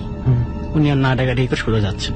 তখনই ইনি যে ডাকাডাকি করছেন শিশুটাকে, এটা পাশ থেকে নুরুল মাস্টার যিনি মারা গেছেন এখন, উনি শুনতে পেয়েছেন যে পাশের ফ্ল্যাট থেকে আর কি, ফ্ল্যাট ঠিক না, কোয়ার্টার একতলা বাড়িগুলো আর কি বাড়ি থেকে শুনতে পেয়েছে। আর তার পাশেরটাতে আমরা থাকতাম, মানে আব্বা থাকতো শুধু, আমরা তখন থাকতাম না, আব্বা একাই থাকতো। তো আব্বা তখন শুনতে পায় না ওইটা, উনি মনে হয় ব্যস্ত ছিল। তখন উনি শুনতে পেয়ে এসেছে কি হলো ঘটনা, কে ডাকের মধ্যে কাকে। এসে উনি দেখে যে হুজুরটা যতদূর গেছে লাইট মেরে দেখে, আর একটু গেলেই পুরনো একটা কুয়া, তার মধ্যে সে পড়ে যায়। তখন তিনি করছে কি, তাকে চিৎকার দিয়ে ডেকে থামাইছে, আপনি এখানে কেন? উনি কি কুয়াটা মানে সামনে ওটা দেখতে পাচ্ছিল না, উনি তো অন্ধকার, মানে সামনে ভাবছে যে আলো, আমি ওদিকে যাচ্ছি, সামনে যেরকম কিছু আছে নিচে ওর আর খেয়াল নেই, সামনে আলো ঘর হয়তো আছে, আমি যাচ্ছি আলোর দিকে অনুসরণ করে যাচ্ছে। তখন করছে, আর আলোর সামনে একটা লোক দাঁড়িয়ে আছে, বুঝতে পারছে যে এখানে শেপ হয়তো ওখানে আছে। তো উনি তখন ওখান থেকে বের হয়ে আসছে ওনাকে নিয়ে। বের হয়ে এসে আমার আব্বার কাছে গেছে যে এই ঘটনা, হুজুর তো এরকম ঘটনা ঘটছে, এটা তো খুব সিরিয়াস কিছু। তো বলছে ঠিক আছে, আপনি আজকে একা যাওয়ার দরকার নেই, আমাদের এখানে খাওয়া দাওয়া করেন, একা না গিয়ে আপনি ওই বাবুর্চিকে দিচ্ছি হোস্টেলের, তার সঙ্গে আপনি বাড়ি যাবেন। ওর বাড়ি তো ওইদিকেই, প্রয়োজন হিসেবে আপনার সঙ্গে গিয়ে ওর বাড়িতেও থাকবে আজকে। বলছে ঠিক আছে। তো খাওয়া দাওয়া করে এদিকে আব্বা করছে কি, ছাত্রাবাসে গিয়ে ওই বাবুর্চিকে বলে দিয়েছে হুজুর আসবে, তুমি গেটে থাইকো, উনি যখন গেটে আসবেন তুমি তাকে পৌঁছে দিয়ে একটু। তো উনি খাওয়া দাওয়া করে যথারীতি গেটে আসছেন, এসে দেখে বাবুর্চি দাঁড়িয়ে আছে, তার সঙ্গে তিনি যাচ্ছেন। তো তার বাড়ি যাওয়ার পথে যে ব্রিজটা পড়ে, বাড়ি যাওয়ার পথে ঠিক না, তার বাড়ি পার হয়ে গিয়ে ব্রিজটা পড়ে, বাড়ির রাস্তাটা পার হয়ে গিয়ে খানপাড়া ব্রিজ, মানে এলাকা পার হয়ে গিয়ে ডার্কিচিয়া ব্রিজ করে বলে। ওই ব্রিজটা কিন্তু এখনো সবাই জানে, ওই ব্রিজটা কয়েকবার বানাতে হয়েছিল, শুধু ভেঙে যায় এবং মানুষের মাথা চাই, এটা সচরাচর হয়ে থাকে আর কি, এরকম মানুষের মাথা চাই। এটা কিভাবে বোঝা গেল? এটা অনেকটি স্বপ্ন দেখাতো। আচ্ছা, যদি মাথা না দেওয়া হয় মানুষের এখানে, তাহলে ব্রিজটা আমরা দাঁড়াতে দেবো না। এবং ঠিক ওভাবে ভেঙে গেছে কয়েকবার, এবং কিছুদিন আগেও সেখান থেকে অনেক তোলা হয়েছে, পুরানো পানির মধ্যে পড়েছিল যেগুলো অনেকদিন আগে। ব্রিজের যে সরঞ্জাম, ব্রিজটা কি ভালো অবস্থায়? হ্যাঁ, ভালো অবস্থায় আছে। তো উনি করছে কি, ওনার সাথে গল্প করতে করতে কোনোদিন ভ্যান পাইতো, তারাবির নামাজের পর কোনোদিন পাইতো না, সেদিন ভ্যান পায় নাই, হাঁটতে হাঁটতেই গেছে। যাওয়ার পরে যখন হুজুরের বাড়ির কাছে আসছে, তখন তো হুজুর বাড়িতে যাবে, কিন্তু সেই মুহূর্তে ওই বাবুর্চিটা সামনের দিকে জোরে জোরে হাঁটা শুরু করছে। হুজুর বলে তুমি কই যাও কই যাও, তো হুজুর ওই ছেলের কথা শোনে না, শুধু যেতেই থাকে। হতে হতে ব্রিজের কাছে চলে গেছে, গিয়ে হুজুরের দিকে একবার তাকাইছে। তখন হুজুর দেখে যে আমি তো যার সঙ্গে আসলাম সে না, মানে অন্য কোনো এরকম মনে হচ্ছে, মানে অন্য কাউকে মনে হয় দেখতেছি, চোখগুলো জ্বলতেছে, চেহারাটা আমি তো চিনতে পারছি না, কেমন একটা ভয়ঙ্কর চেহারা। শুধু এক নজর হুজুরের দিকে তাকাই সে ওই ব্রিজ থেকে লাফ দিছে। লাফ দিছে কি পানিতে? পানিতে, কিন্তু পানিতে কোনো শব্দ হয় নাই। হুজুর দেখল সেটা, ওই যে বাবুর্চিটা আসলো, সে শুধু এসে ওই ব্রিজ থেকে লাফ দিয়ে দিছে, এবং পানিতে যে পড়েছে কোনো শব্দ হয়নি। শব্দ অনেক শব্দ হওয়ার কথা। হ্যাঁ, কিন্তু হুজুর করছে কি, তিনি যে ভয়টা পাবেন, কিছু একটা হবে, তিনি বুঝতে পারছেন কিছু একটা হচ্ছে এখানে, আমি যার সাথে আসছি সে মানুষ না। এটা হওয়ার আগে পিছন থেকে যে আসল বাবুর্চি যেটা আসার কথা, সে আসছে। আচ্ছা, এখন ঘটনা যেটা হয়েছে, ওই বাবুর্চি ওখানে দাঁড়িয়ে থেকে দেখছে হুজুর আসে না, এদিকে হুজুর আগে পার হয়ে গেছে, একটু দেরি করে আসছে। তখন সে করছে কি, আমাদের বাসার দিকে আগে গেছে। নুরুল স্যারকেও বলছে, আব্বাকেও বলছে হুজুর কই, তো সে তো গেছে, কই গেছে, তুমি তাড়াতাড়ি এখন সাইকেল নিয়ে যাও, কে কোন বিপদে পড়ে না পড়ে, এমনি এখানে একটা ঘটনা ঘটছে। তখন সে সাইকেল নিয়ে পিছন পিছন গেছে, যাওয়ার ফলে উনিও গেছে, মানে বাবুর্চিটাও গেছে, আর সেও লাভ দিচ্ছে, এরকম একটা ঘটনা, মানে টাইমিংটা এরকম আছে, যার কারণে হুজুর যখন একটা ভয়ঙ্কর কিছু একটা ভয় পাবে, চিৎকার করবে, এরকম কিছু হওয়ার আগেই সে অন্য মানুষের সঙ্গ পেয়ে গেছে। তখন হুজুর বলছে, তুমি যে হচ্ছে বুলেট, হুজুর বাবুর্চির নাম ছিল বুলেট, তার প্রমাণ তো আমি পাচ্ছি না, তুমি তো সিগারেট খাও, হ্যাঁ একটা সিগারেট তাড়াতাড়ি ধরো। তখন সে করছে সিগারেট ধরেছে, তখন সে তো অবশ্যই মানুষ। ওই দিন সে দুইজন মিলে করছে কি, বাড়িতে গেছে, গিয়ে যা যাবে দেশে থাকছে। তো হুজুর পরের দিন সকালবেলা এসে সবাইকে বলছে এই ঘটনা, আমি তো একা একা রাতের বেলায় আসতে পারবো না। তখন বলছে, দেখেন আপনার এলাকায় যদি কোনো সাহসী কেউ থাকে, তাকে নিয়ে আপনি আসেন, আর কয়টা দিন তো আছে, ছাত্ররাও চলে যাবে ছুটিতে, আমার হুজুর কই পাবো। তখন করছে কি, হুজুর বলছে ঠিক আছে, আমি আমার চাচাতো ভাইকে নিয়ে আসবো, তবে আমি কিন্তু এখানেই প্রতিদিন ইফতারি করবো, ইফতারির পরে আমি আসতে পারবো না, দিন থাকতে আসবো, যাওয়ার সময় আমার ভাই এসে আমাকে নিয়ে যাবে। আচ্ছা, এখন ওনার ভাইয়ের কাছ থেকে আমি যেটা শুনছি, ওনার ভাই বলছে যে হুজুর তো আগে চলে গেছে, আমি ওনাকে নিতে ইফতারি করে আমি যাচ্ছি, ওখানে নামাজ পড়ে একবারে ভাইকে নিয়ে আসবো। তো ওই ব্রিজের কাছে যখন আমি গেছি, দেখি যে ব্রিজে কয়েকটা লোক বসে থেকে গোল হয়ে বসে গল্প করতেছে। আমি ভাবলাম যে ব্রিজের মাঝখানে বসে কে গল্প করে, এরকম সব বসে গোল হয়ে বসে আছে, এটা কেমন কথা। ডর মানে ভয়। তো ওই ব্রিজের কাছে যখন আমি গেছি, দেখি যে ব্রিজে কয়েকটা লোক বসে থেকে গোল হয়ে বসে গল্প করতেছে। আমি ভাবলাম যে ব্রিজের মাঝখানে বসে কে গল্প করে, এরকম সব বসে গোল হয়ে বসে আছে, এটা কেমন কথা। কিন্তু অতটা ভয় পায়নি, হয়তো এলাকার ছেলে পেলে হইতো, কিন্তু না, এই ব্রিজটা তো এতটা ভালো ব্রিজ না, কেউ সজ্ঞানে এত রাতে এখানে আসবে না। তো উনি যখন ওখানে গেলেন, যাওয়ার পরে কাছাকাছি যেতেই লোকগুলো পাখির মতো করে চলে গেল, এরকম মনে হলো, মানে হঠাৎ করে উড়ে উঠে উধাও নাই। এটা দেখে তিনি আর সামনে না গায়া পিছনের দিকে দৌড়ে তার বাড়িতে, মানে এক দৌড়ে বাড়িতে, মানে ব্যাক করে বাড়িতে চলে গেছে। মানে সবগুলো মানুষ একসাথে প্রায় নাই হয়ে গেল, প্রায় উড়ে ওঠার মতন তারপরে নাই। মনে হলো পাখি যেরকম উড়ে ওঠে হুট করে কেউ খেদাইলে, ওইভাবে মনে হয় উড়ে উঠলো, তারপরে নাই। মানে তার চোখে আর ধরতেছে না, ভয়ে উল্টো দিকে দৌড়তে চলে আসছে বাড়িতে। তখন তো মোবাইল ছিল না, যোগাযোগটা ওইভাবে ছিল না, তখন হুজুরকে আর আসতে দেয়নি, মানে ওখানে থাকছে। তো তারপরে ঠিক হলো যে যখন পরের দিন যখন আর ভাইয়ের ঘটনা শোনা হলো, তখন ঠিক হলো যে না, তার ভাইও আসবে না, হুজুরও যাবে না, হুজুর এর আগে আসবে, এখানেই থাকবে। আচ্ছা, তখন ছাত্রাবাসের একটা রুম ফাঁকা ছিল, সেখানে ওনাকে জায়গা দেওয়া হলো, আপনি এখানে থাকেন। তো ওখানে উনি 3-4 দিন থাকছে, কোনো সমস্যা হয়নি। এখন আর 2 দিন মাত্র পরে স্কুল ছুটি হয়ে যাবে, স্যারেরাও চলে যাবে, ছাত্ররাও চলে যাবে। তো তখন রাতের বেলা উনি ঘুমাইছে, হঠাৎ করে ঘুম ভেঙে গেছে। ঘুম ভেঙে যাওয়ার পরে তার মনে হচ্ছে যে কিছু একটা শব্দ কোথাও হচ্ছে, কিসের শব্দ উনি বুঝতে পারছে না, মানে কিছু একটা কেউ ঠেলতেছে বা খসমস শব্দ কিছু একটা হচ্ছে। হঠাৎ করে তার চোখ যায়, উঠে বসছে তো এই ঘরের মেঝের দিকে, দেখে মেঝেটা আস্তে আস্তে মানে ফুলতেছে। কি এটা কি মাটির মেঝ ছিল না পাকা মেঝে ছিল, পাকাটা ফেটে মাটি ফুলে যাচ্ছে, আস্তে আস্তে ফুলতেছে, ওখানে কিছু একটা উঠতেছে ঠেলে, এরকম মনে হচ্ছে। তো উনি তো তখন উঠে বসে খুব ভয় পেয়ে গেছে। তো উনি দেখতেছে, তাক লাগায় দেখে যে একটা মাথা বের হয়ে গেছে ওই ফাটা থেকে, এবং মাথাটা ওই বাচ্চাটার, যে বাচ্চাটা তাকে বলছিল যে হচ্ছে, হ্যাঁ, ওটা দেখে উনি তো দৌড়, ওখান থেকে দৌড়ে এসে সবাই ডাকাডাকি করছে যে আমি তো এখানেও থাকতে পারছি না, আমাকে তো খুব অত্যাচার করতেছে, আমি ভয় পেয়ে গেলাম, এই মাটি ফুঁড়ে মানুষ উঠতেছে, এটা কেমন কথা। তারপর সবাই বললো যে ঠিক আছে হুজুর, তখন সবাই মিলে আবার ওখানে আসেনি ওই রুমটা? হ্যাঁ আসছে, এসে দেখে যে কাঁচা মাটি, মেঝে ফাটা, কিন্তু কোনো মানুষ মাথা কিচ্ছু নাই, ওই জায়গাটা ফাটা আছে। হ্যাঁ, ওই ফাটাটা ছিল, অনেকেই দেখেছে ওইটা। আচ্ছা, ওই বাচ্চাটা আসলে কে সেটা জানা যায় না, কিন্তু শেষ পর্যন্ত সেটা জানা। ওই যে পরিত্যক্ত যে ফ্ল্যাট বাড়িটা বা কোয়ার্টারটা, ওখানে এমন কোনো ঘটনা ছিল না যে কোনো বাচ্চা থাকবে। ওখানে আগে কারা থাকতো, আগে পরিত্যক্ত কেন? ওইটা ছিল হচ্ছে স্কুলের প্রথম কোয়ার্টার। আচ্ছা, তারপরে হচ্ছে আশেপাশে ছিল না, তারপরে আশেপাশে করা হয়েছে, তো ওটা মেরামত করা হয়েছে, ওটা আর মেরামত করা হয় নাই। ওটা ওরকম যেই জায়গাটা ফ্লোরটা ফেটে উঠেছিল, যেখান থেকে বাচ্চার মাথাটা উঠেছে, তো ওইটাকে আর কেউ খনন করে বা খুঁড়ে কিছু দেখার চেষ্টা করে না, এরকম সাহস কেউ করে নাই যে এরকম যখন কিছু হয়েছে জাস্ট দেখে পরে জাস্ট ওইটা মেরামত করে দিচ্ছে। তো এরপর যেটা হলো, তখন হুজুরের সঙ্গে 3-4 জন এক রুমে থাকবে, ওখানে সবাই থাকবে, যে আমরা জেগেই থাকবো। আচ্ছা, জেগে থাকছে, কিছু হয় নাই, কিছু হয় নাই। সবাই মিলে ওখানে ছিল বলতে আসলে সবাই ছাত্ররা ছিল, ছাত্রদের কয়েকজন ছিল আর কি, যে হোস্টেলে যে ছাত্ররা। তো এখন সেদিন কিছু হয় নাই। তো তারপরে হলো কি, সবাই বলতেছে আপনি যে বাড়ি যাবেন, তা আপনি একটা ট্রিটমেন্ট তো হওয়া দরকার, আপনি তো নিজেও নতুন, মানে উনি তো অল্প বয়সী হুজুর, মানে নতুন, আপনি কিছু তো করতে পারতেছেন না, আপনি নিজেই তো ভিকটিম, তো আমরা কি কোনো হুজুর ডাকবো বড় কোনো? বলে হ্যাঁ, আমার জন্য এটা ভালো হয়। আচ্ছা, তখন সবাই ডেকে ডেকে সন্ধ্যার পরে, ইফতারির পরে আমাকে অনেক কিছু করে বলছে আর কিচ্ছু হবে না, আচ্ছা, আপনি যান, সব সমাধান হয়ে গেছে। তুমি তখন নামাজ পড়ে একা একাই যাচ্ছে, সমস্যা তো আর নেই। উনি যাচ্ছে যখন, তখন দেখে যে ওই যে ব্রিজটা, ওটা পার হওয়ার সময় তো একটু ভয় ভয় লাগতেছিল, তারপরে ওনার মধ্যে সাহস, হুজুর তো বলিয়ে দিছে আর কিছু হবে না। তখন দেখে হুট করে কই থেকে যেন একটা মানুষ তার সামনে উদয় হয়েছে, লম্বা মানুষ, সে তখন ডাকতেছে ভাই শোনেন শোনেন শোনেন, কিন্তু সে শোনে না, সে যতই আগায় সে লোকটা যেন আরো সামনে চলে যায়, এরকম হয়। তো এখানে আমি একটা মিস্টেক করে ফেলেছি, সেটা হচ্ছে যে ডার্কিচিরা ব্রিজের আগে কিন্তু আরেকটা ব্রিজ পড়ে, তো লোকটাকে সেই ব্রিজে উনি দেখেছে, ডার্কিচিরা যাওয়ার আগেই। ওই ব্রিজটা পার হয়ে তার বাইরে যেতে হয়, তার বাইরে যেতে হয়, কিন্তু ডার্কিচিরাতে যেতে হয় না, তার আগেই তার বাড়ি। তো যে আগের যে ছোট ব্রিজটা, সেই ব্রিজটা উপরে লোকটা উদয় হয়েছে। তারপর হাঁটতে হাঁটতে উনি দেখে গেল কোথায় যাই, আমি এর পিছনে পিছনে যাবোই, কিন্তু সে কিন্তু একটা ঘরের মধ্যে আছে তখন, তার কিন্তু ওই সেন্সটা নাই যে আমি কিন্তু একটা ভিকটিম, এভাবে ঠিক হবে না, আমি কেনই বা তার পিছিয়ে যাচ্ছি, সে কোথায় যায় তাতে আমার কি? তার একটাই টেন্ডেন্সি, আমি দেখবো সে কোথায় যায়।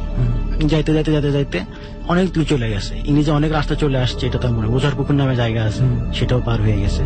হইতে হইতে একদম বরিয়া হাট বাজার যেটা, সেটা যেখানে যখন গেছে, যাওয়ার পরে তখন সম্বিত হয়েছে ওনার, যে এই লোকটা পিছনে আমি আসলাম কিন্তু ঠিক হলো না, কেন আসলাম, আমি কি করি? তখন দেখেন না, এখানে তো বাজার আছে, অনেক লোক এখানে হয়তো শুয়েছে দোকানে টোকানে, তো তার বিনামাজ পড়ে তো অনেকে শুয়ে বসে, ডাকাডাকি করছে, ডাকাডাকি করার পরে বলছে যে কি হয়েছে হুজুর, অনেকে থেকে চিনতেও পারছে হুজুর, তো বলছে যে এই ঘটনা, এই জন্য আমার এত দূর আসতে হয়েছে, আমি তো খুব বিপদের মধ্যে আছি। সে লোকটা কই গেল বলে, তো এই পথ দিয়ে দিকে গেছে, আমি দেখলাম, কিন্তু আমি এদিকে ওনার পিছনে আর না গিয়ে এখানে দৌড়ে আসছি, বলে আমরা সেই পথে যাবো, দেখি কোন মানুষ সেইটা।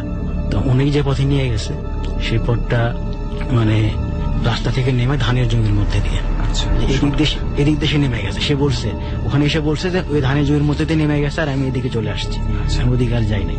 বলতে বলতে হুজুর বলছে যে হুজুর নাকি দেখতে পাইছে ওই লোকটাকে আবার সামনে ওই যে দেখা যাচ্ছে ওই কথোপকথনের মাঝখানে। হ্যাঁ, ওই যে দেখো লোকটা যাচ্ছে বলে সে আবার দৌড় দিছে, আবার সেই ঘরের পিছনে। এরা কিন্তু সে লোকটাকে দেখতে পাচ্ছে না, এই কিন্তু ঘরের মধ্যে দিয়ে সে লোকের পিছনে আবার ছুটছে। এরা ভাবতেছে যে অবশ্যই কিছু ঘটনা, হুজুরকে তো এভাবে একা ছাড়া যাবে না। 4-5 জন এরাও গেছে। কামারের দিঘি নামে একটা জায়গা আছে, সেখানে শ্মশান এখনো পড়ে, সেখান পর্যন্ত তারা চলে গেছে। হুজুর ওখানে যাইতে এসে গিয়ে বলে কি এই তো পানির মধ্যে লাফ দিল, মানে শুনলা না, শব্দ শুনলা না? না হুজুর, আমরা তো কোনো শব্দ শুনি নাই। তারপর সবাই ভাবছে যে হুজুরের হয়তো কোনো মেন্টাল কোনো সমস্যা হয়েছে, কারণ আমরা তো কিছু দেখতে পাচ্ছি না, উনি দেখতে পাচ্ছে। তো হুজুর চলেন আজকে আমাদের সঙ্গে থাকেন, কোথাও যাওয়ার দরকার নেই। হচ্ছে আপনি মনে হয় ভয় পেয়েছেন কোনো কিছু দেখে, আমরা তো কিছু দেখলাম না, চলে যাই। পিছনে ঘুরে সবাই যখন আসতেছে তখন পিছনে হঠাৎ আলো। হ্যাঁ, সবাই ফিরে দেখে কি পুকুরের মধ্যে কয়েকটা আগুনের দলা, আগুন জ্বলতেছে পুকুরের মধ্যে, মাঝখান থেকে না, ঠিক ধারের দিকে। হুট করে সেখানে ওই লোকটা দাঁড়িয়েছে, মানে লোকটাকে ওরা দেখতেছে না, ওরা দেখতেছে যে আগুনের সামনে একটা লোক দাঁড়ালে ওই যে শেপটা দেখা যায়, সেই শেপটা। তো ওরা সবাই ভয় পেয়ে গেছে যে এটা কি। কিন্তু তারা সেই লোকটা কিন্তু ওদের দিকে আসতেছে না, জাস্ট ওখানে দাঁড়ায় থেকে তাকায় থাকাটা ওরা বুঝতে পারছেন, তবে বোঝা যাচ্ছে যে ওদের দিকে লক্ষ্য করতেছে, ওদেরকেই ফলো করতেছে, এরকম মনে হচ্ছে। ওরা তখন দেখে হুজুর সহ সবাই মিলে দৌড় দিচ্ছে ওখান থেকে। সবাই মিলে দৌড় দিয়ে এসে বাজারে এসে দিনে হুজুর থাকছে, আর কোনো সমস্যা হয় নাই। তখন ওই যে বড় হুজুরটা যার কাছে গিয়েছিল, যে ট্রিটমেন্ট করছে, তাকে বললো যে আপনি বললেন কিছু হবে না, কিন্তু আমি আবারও এটা দেখলাম। তো বললো ওটা তোমার কোনো ক্ষতি করতে পারতো না, জাস্ট আমি যত ট্রিটমেন্ট করছি যাই কারণে সে তোমার উপর রাগ হয়েছে, সেই ব্রিজেরই একটা খারাপ পার্সোনালিটি। আসলে ক্ষতি করার ব্যাপারটা তো আসলে অনেক ভাবে আসে। হ্যাঁ, ওর হয়তো ওই হুজুরের কিছু মানে দোয়া দরুদ কালাম যাই বলি না কেন, সেটার কারণে হয়তো তাকে ক্ষতি করতে পারতো না স্বয়ং নিজে, কিন্তু সে তাকে যেই পথে নিয়ে যাচ্ছিল সেই পথে ক্ষতিকর কোনো কিছুর সাথে দেখা করিয়ে দেওয়াটাও কিন্তু আবার উদ্ভট কিছু ছিল না। ক্ষতি তো অনেক ভাবেই করা যায়। যেমন প্রথমবারই তাকে চেষ্টা করা হয়েছে কিন্তু একটা কুয়ার মতন কোন একটা কিছুর ভিতরে ফেলে দেওয়া, তাকে কিন্তু সরাসরি কেউ ধাক্কা দিতে আসেনি, সেটাও কিন্তু সম্ভব ছিল, কিন্তু করা হয়, মানে কাছে থেকে তাকে ক্ষতি করা মনে হয় সম্ভব ছিল না আসলে, যার কারণে দূর থেকে তারা চেষ্টা করেছে প্রভাবিত করে কিছু একটা করার। তো এটা হলো মূলত ঘটনা, এটা 2000 সালের ঘটনা। তো এই ঘটনা খুঁজতে গিয়ে আমাকে আর কি, আমি যখন আব্বাকে বললাম, উনি তখন বললো যে আমি তো যেটুকু এটুকু বলতে পারবো, হুজুরের সঙ্গে কি কি খুঁজতে এটা উনি ভালো বলতে পারবে। কিন্তু তার কাছে গিয়ে শোনো, তার বাড়ি যোগাযোগ করে তার সাথে যখন ঈদের ছুটিতে আমি গিয়েছিলাম, কথা বলি, তার ভাইয়ের সাথে কথা বলতে পারি। কিন্তু নুরুল স্যার যিনি, উনি মারা গেছেন আগে, ওনার কাছ থেকে শুনতে পারি নাই। উনি প্রথমে কুয়ার কাছ থেকে আমাকে ধরেছিলেন, আটকিয়েছিলেন। আর যে বাবুর্চি বুলেট, তাকে পাই নাই আর কি, সে এখন ওখানে আর চাকরি তো করে না, যেন তাকে আর পাওয়া যায় না। হুজুর তো এখন তো উনি আর এই ধরনের কোনো বিপদ বোধ হয় এখন করেন না, এখন নেই। তবে তখন উনি প্রায় 2-3 মাসে ব্রিজ দিয়ে সোনাতলা সদরে যাওয়া উনি যান নাই, মানে কোনো কাজেই তিনি যান নাই। তারপরে যখন চেষ্টা করছেন যে এখন তো যেতে হবে, এভাবে তো বসে থাকা যাবে না, তারপরে রেগুলার কোনো সমস্যা হয় নাই। ওই ব্রিজটাতে এখনো অনেক ঘটনা ঘটে মাঝে মধ্যেই, সব ঘটনা আমার কালেকশনে নাই, তবে এই হুজুরের সঙ্গে আর কিছু ঘটে নাই, হুজুরের সাথে আর কিছু ঘটে নেই, থ্যাঙ্ক গড।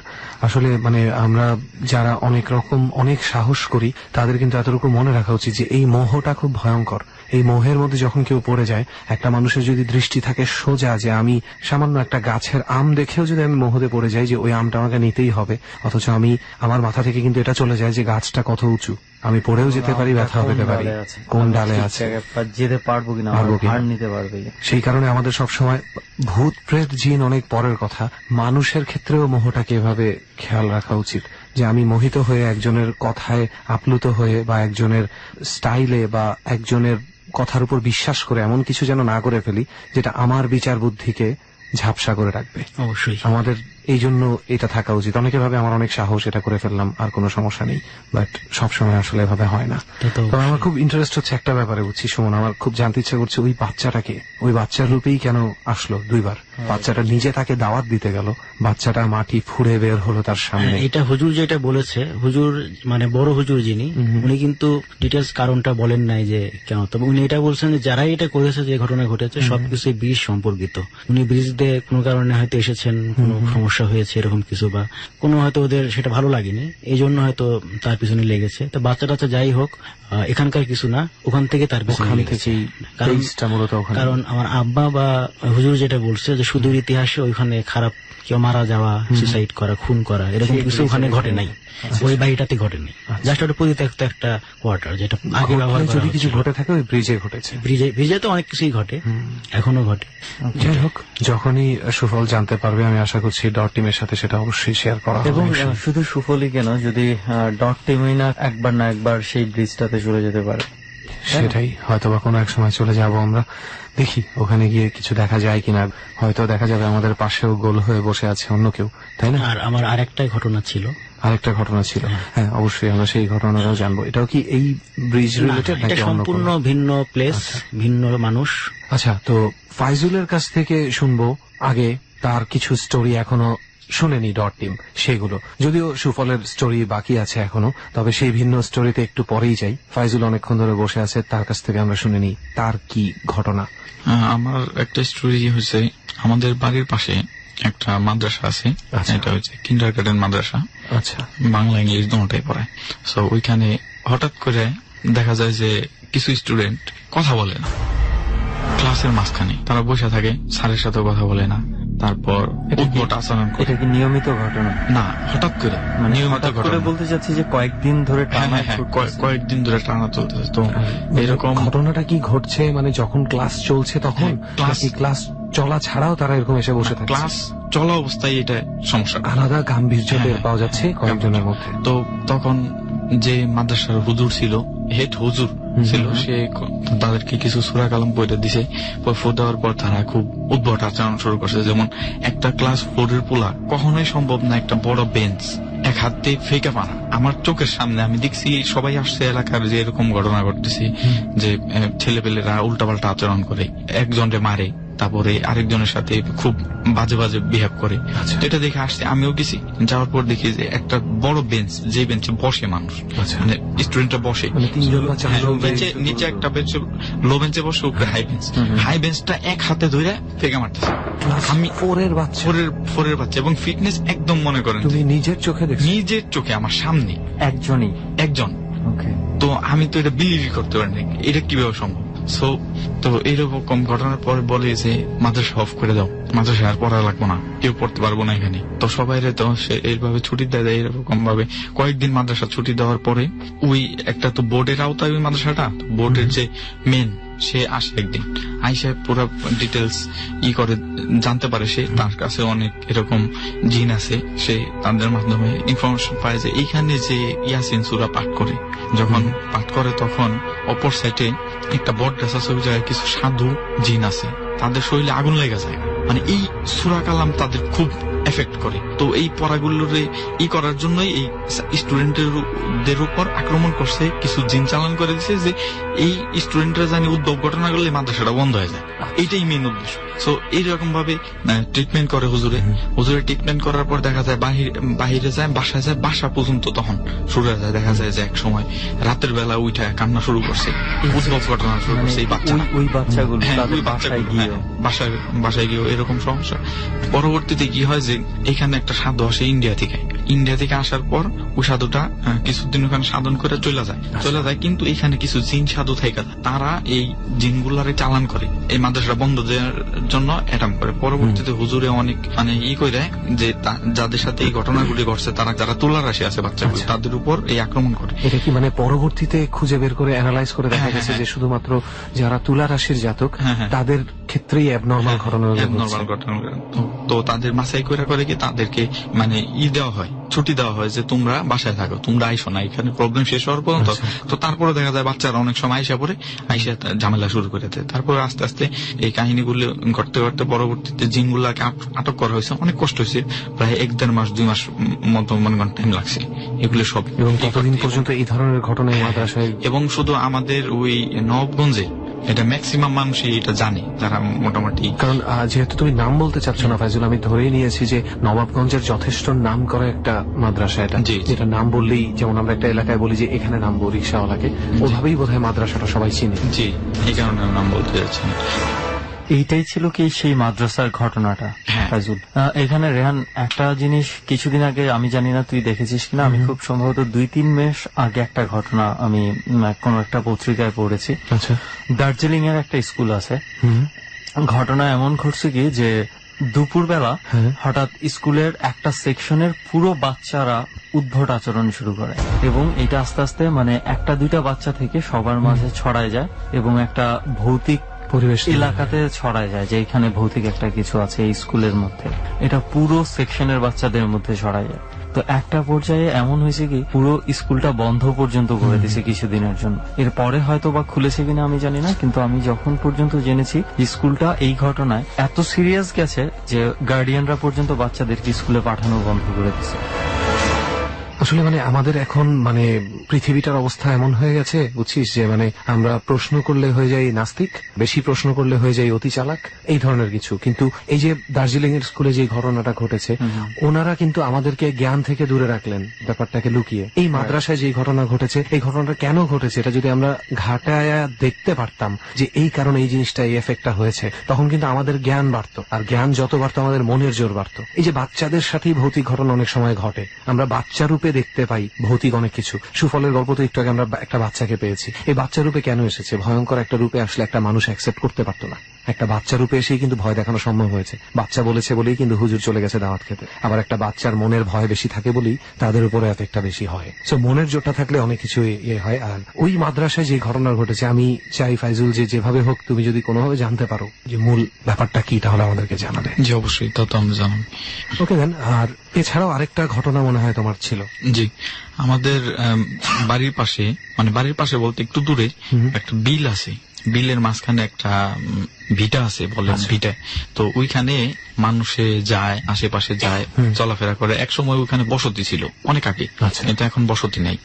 যুদ্ধের আগে চলে গেছে তারা। তো ওইখানে তাল গাছ আছে বা বড় বড় গাছপালা আছে। তো ওইখানে যখন মাছের সিজন, তখন সবাই মাছ মারতে যায়। তো একটা লোক এরকম প্রায় সন্ধ্যার দিকে ওখানে চাই বলে চাই পাচ্ছে। তো ওইখানে গেছে, সে বিদেশ বাইরে থাকে, সে আসছে একটু মজা করে ধরার জন্য। তো যখন গেছে যায়, সে দেখতে পায় কি ওই ভিটার উপর যে একটা সাপ ফুসফুস করতেছে, এরকম শব্দ পাইতেছে, কিন্তু সে দেখতে পারতেছে না কোথায়। তো একটু পরে খেয়াল করলো যে সাপের এমন একটা আকৃতি যে তাল গাছের উপরে এমন ভাবে মানে ফনাটা ধরছে, সে দেখে সাথে সাথে মনে করেন যে একটা থকায় যায় এবং ওইখানে অজ্ঞান হয়ে যায়। অজ্ঞান হয়ে যাওয়ার পর তার ভাইয়েরা খুঁজতে খুঁজতে যায় ওইখানে যায়, দেখে সেন্সলেস অবস্থায়। তাকে নিয়ে আসে এবং তাকে জিজ্ঞেস করে যে ঘটনা কি। ঘটনা কয়ে গিয়ে এরকম দেখছি। তার আগে বাজার থেকে করছে কি, সে কিছু পুরি খাইয়া ওই খাইতে খাইতে ওইখানে গেছে। তো ওই সন্ধ্যার সময় এই ঘটনা ঘটছে। এর আগেও এই সাপটাকে ওই ভিটার মধ্যে একজন এরকম দুপুরের সময় পাট কাটতে যায়। পাট কাটতে যাওয়ার পর অনেকটা হয়রান হয়ে যায়। হয়রান হয়ে এক জায়গায় হেলান দিয়ে বসছে। বসার পর পিছের থেকে একটু আরামের একটা বাতাস আসতেছে। তো সেই বাতাসটা পায় খুব রিল্যাক্স ফিল করতেছে। পিছনে তাকায় দেখে কি যে বিশাল এক সাপ তাকে ফুসফুস করতেছে, সেই বাতাসটা আসছে। তারপরে সে দৌড় দিছে, একদম এক দৌড়ে বাসায় এসে পড়ছে। বাসায় এসে পড়ে সে অসুস্থ প্রায় 1 মাস, মানে বিছানার সাথে জ্বর এসে পড়ছে। সে এইটা মনে করে যে অনেকে বলছে ওঝা ওদিকে যায় সাপটাপ ধরতে। তো ওঝারে বলছে যে এরকম যে ওইখানে তো বড় সাপ আছে, হয়তো এটা বড় অন্য কিছু হইতে পারে, তা আপনি যান সাপটাকে ধরেন। তো ওইখানে যাওয়ার পর অ্যানালাইসিস করে সে দেখলো এবং সে বললো যে এখানে আমার পক্ষে সম্ভব না, এবং এখানে যদি পরবর্তীতে কোনো ওঝা আসে কারোর পক্ষে সম্ভব না এটাই করার জন্য। এটা পসিবল না, মানে এখানে একটা অশারীরিক একটা জিনিস আছে যেটা এই এলাকাটারে প্রোটেক্ট করে রাখছে, তার আওতায় রাখছে আর কি। চায় না যে এখানে কেউ এখানে আসুক, মানে সেই জিনিসটাই থাকুক না কেন সেটা যথেষ্ট ক্ষমতাবান। হ্যাঁ, আমাদের আশেপাশে মানে সব বাড়ি ঘর হয়ে গেছে, ওই জায়গাটায় তাদের একটা নিরাপদ স্থান হয়ে গেছে। সে চাইতেছে না যে মানুষ এসে ওখানে তাদেরকে ঝামেলার সৃষ্টি করবে। এই জিনিসটা হয়। একবার একটা হোস্টেল রুম নিয়ে আমরা একটা গল্প শুনেছিলাম, মনে আছে?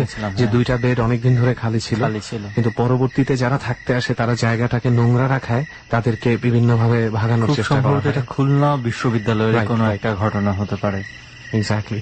তো থ্যাংক ইউ ফাইজুল তোমার ঘটনাগুলো আমাদের সাথে শেয়ার করার জন্য।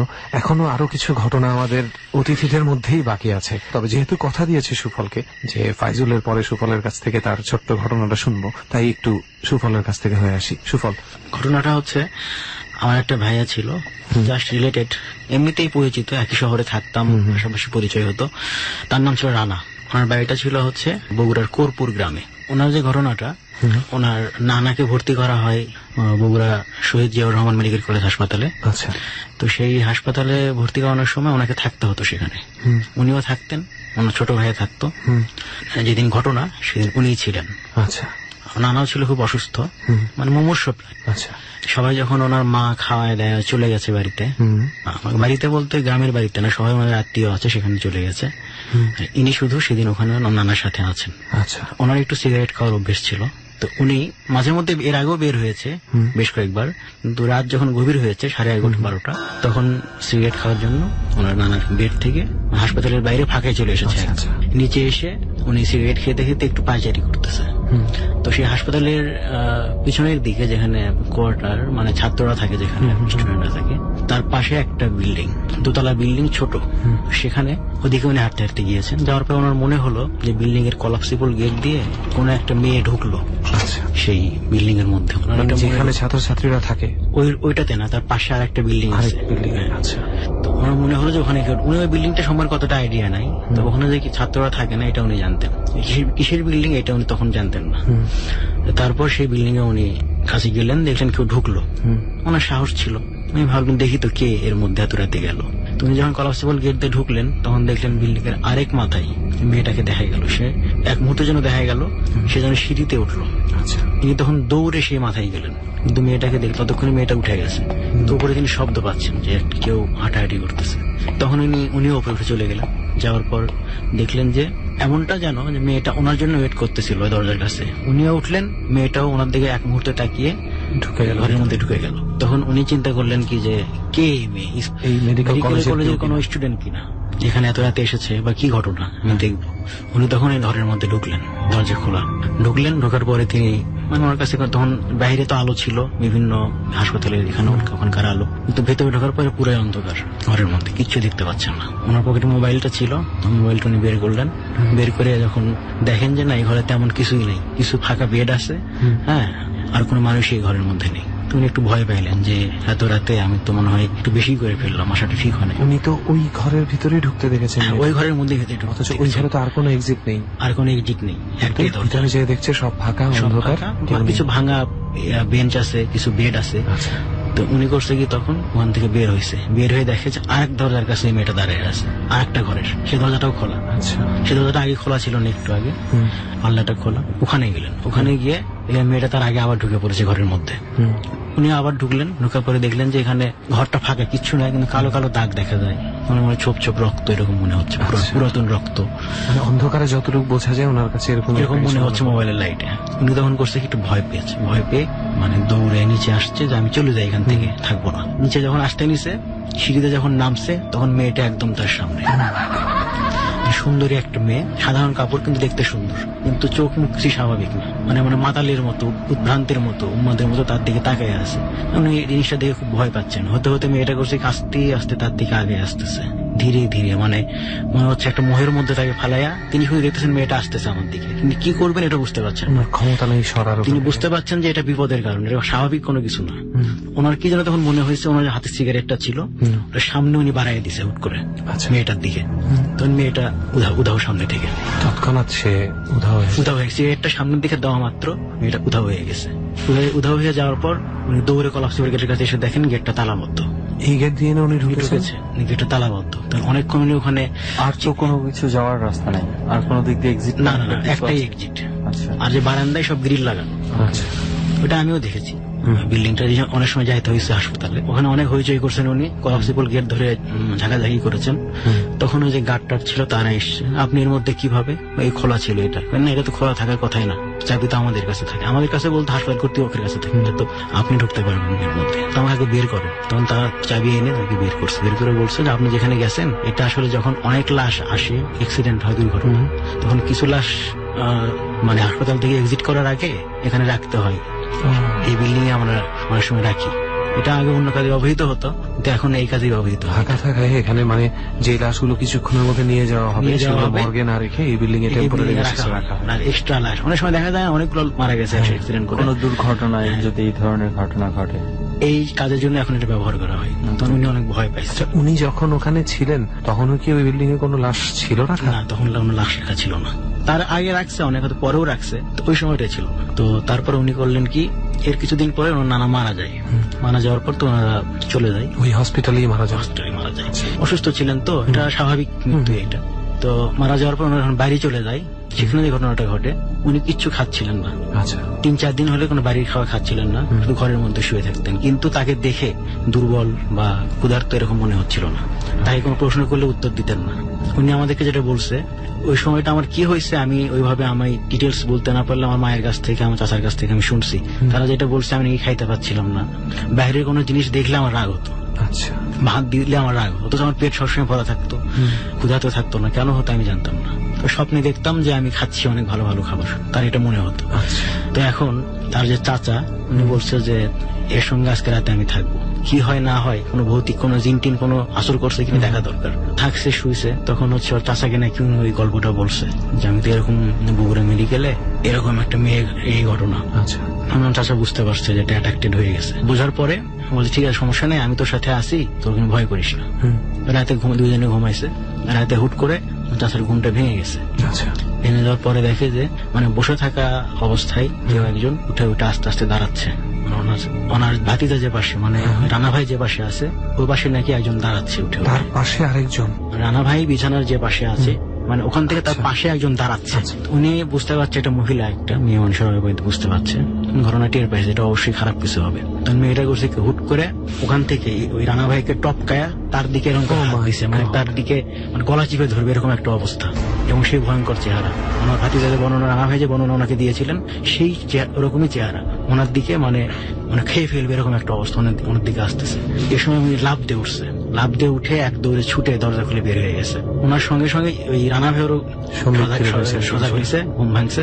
উনিও করছে কি নাকি দৌড় দিছে, পেছন পেছন, তখন পেছন পেছন দৌড় দিছে। মানে এটা তো একটা ইনস্ট্যান্ট রিয়াকশন, ঘুম থেকে উঠে আমরা আতঙ্কের মধ্যে পড়ে যাবো যে যদি হঠাৎ আতঙ্কে উনি কিছু দেখে নাই, কিন্তু রানা ভাই উনি দেখে নাই, উনি বাইরে চলে আসছে। তখন করছে কি, বাইরে এসে ওনার চাচা যখন দেখছে ভাতিজাও বাইরে চলে আসছে, তখন দরজাটা লাগাইয়া দিছে। আচ্ছা, কে কে আসো, আসো, এর মধ্যে কে একটা আছে, এরকম আমরা ঘরের মধ্যে থেকে আটকাইছি, তোমরা আসো সবাই। লোকজন আসছে, এসে মানে আগুন টাগুন হাতে নিয়ে ঘরে খুলে দেয়, ঘরের মধ্যে কেউ নেই।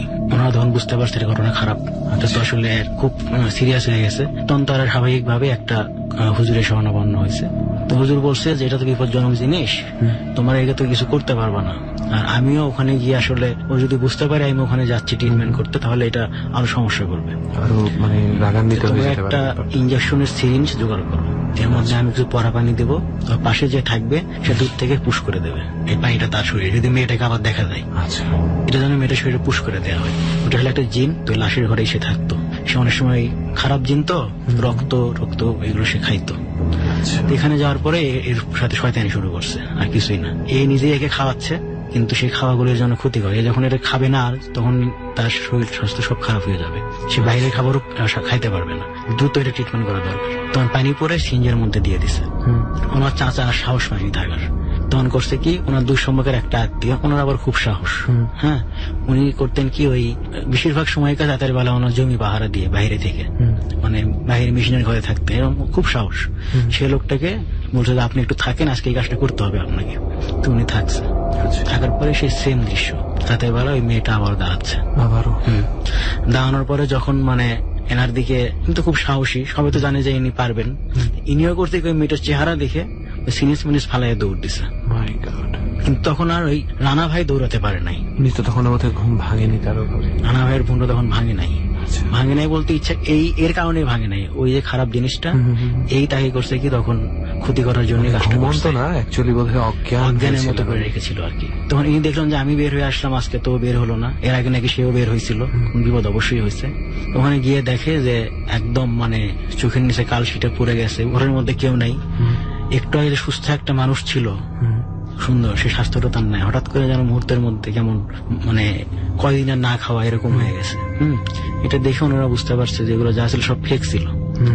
তখন হুজুর বলছে যে তুমি দৌড়ে পালায় আসছো ঠিকই, পরের দিন বলছে, কিন্তু ওই জিনিসটা রেখে আসছো, ওইটাতেই ওর কাজে, ওটার গায়ে টাচ করছে তখন সে একে ছেড়ে চলে গেছে।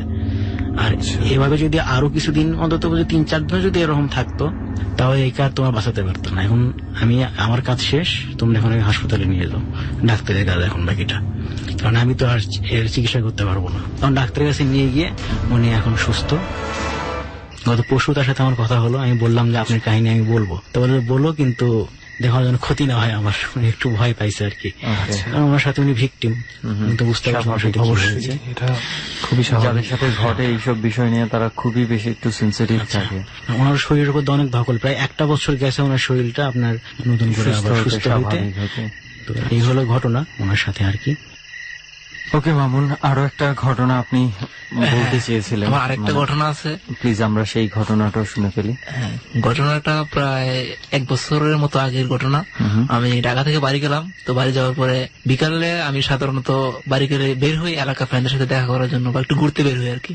তো ওই দিন বের হচ্ছে, আম্মু বলতেছে কি যে বেশি রাত্রে করবি না, তাড়াতাড়ি বাসায় বের করবি। তো কখনো এটা আমাকে বলে না, জিজ্ঞেস করলাম কেন, পরে বলতেছে যে ওই গতকালকা মানে আমাদের প্রতিবেশী বলতে কি আমাদের 5 মিনিটের দূরত্বে বাড়ি, ওখান থেকে একটা ছেলে, কম বয়সী ছেলে 12 থেকে 13 বছরের হবে, আমি নামটা বলতে চাচ্ছি না, তো ও মারা গেছে বিষ খেয়ে।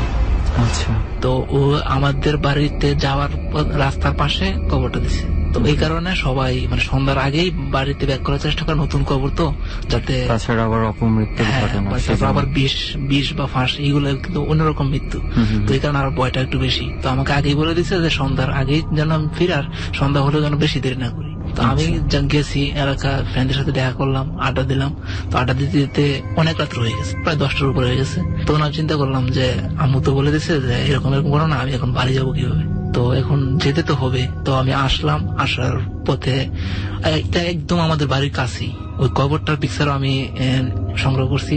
তো ওখানে আমি যখন আসলাম, কবরটা রাস্তার থেকে দেখা যায় কিন্তু একবার রাস্তার পাশে নয়, বেশ কিছুটা দূরে আর হেঁটে যেতে হয় রাস্তা থেকে। হ্যাঁ, তখন ওখানে আমি আসার পরে জঙ্গল টাইপের একটা পাশে জঙ্গল আছে। আমার বাড়িতে আবার একটা পোষা বিড়াল আছে, আমারই বিড়াল, আমার পোষ মানে। তো আমি ওখানে আসার পরে দেখলাম কি ওই বিড়ালটা আমার সামনে। তো আমি ভাবলাম যে আমাদের বাড়ির পাশেই তো এটা, হয়তো বিড়ালটা চলে আসছে। তো বিড়ালটা আমি ধরতে গেলাম, দেখলাম মানে সামনে চলে যাচ্ছে। তো সামনে চলে যাচ্ছে, আমি ভাবলাম যে আমারই তো বিড়াল, আমি এটাকে বাসায় সাথে নিয়ে যাই, এটা আবার জঙ্গলে কোথায় না কোথায় যায়। তো এটা দেখলাম কি আস্তে আস্তে সামনে যাচ্ছে। তো আমার তো ওখানে ভয় পাওয়ার কিছু না, কারণ আমার নিজের, আমি দেখতেছি সবকিছু। তখন আমি গেলাম, বিড়ালটার পিছনে পিছনে যাচ্ছি আমি। তো যাওয়ার পরে আমি কখন যে ওই কবরটার পাশে চলে গেছি আমি বুঝতে পারিনি। নতুন কবর, ওই বিড়ালটা আর নাই। হঠাৎ করে মানে জঙ্গলের ভিতরে আমি দেখলাম যখন কোথায় চলে গেছে, কিন্তু আমি আর দেখতেছি না আর কি। হঠাৎ করে তখন আমি ওই একটু মানে ভয় পেয়ে গেলাম। তখন আমি দেখেছি আমি কবরের পাশে চলে আসছি। তো আমার আরো ভয়টা বেড়ে গেল। আম্মু বলছে যে নতুন কবর, বিষ খেয়ে মারা গেছে, এই ভয়টা আমাকে আরো বেশি মানে তাড়া করতেছে, এখন আমার বিপদ হবে কিনা। তখন আমি দেখলাম কি ওই কবরটার পাশে কয়েকটা শিয়াল। তো আমি একটু তাকালাম, তাকায় যে বিভৎস একটা মানে দৃশ্য দেখলাম।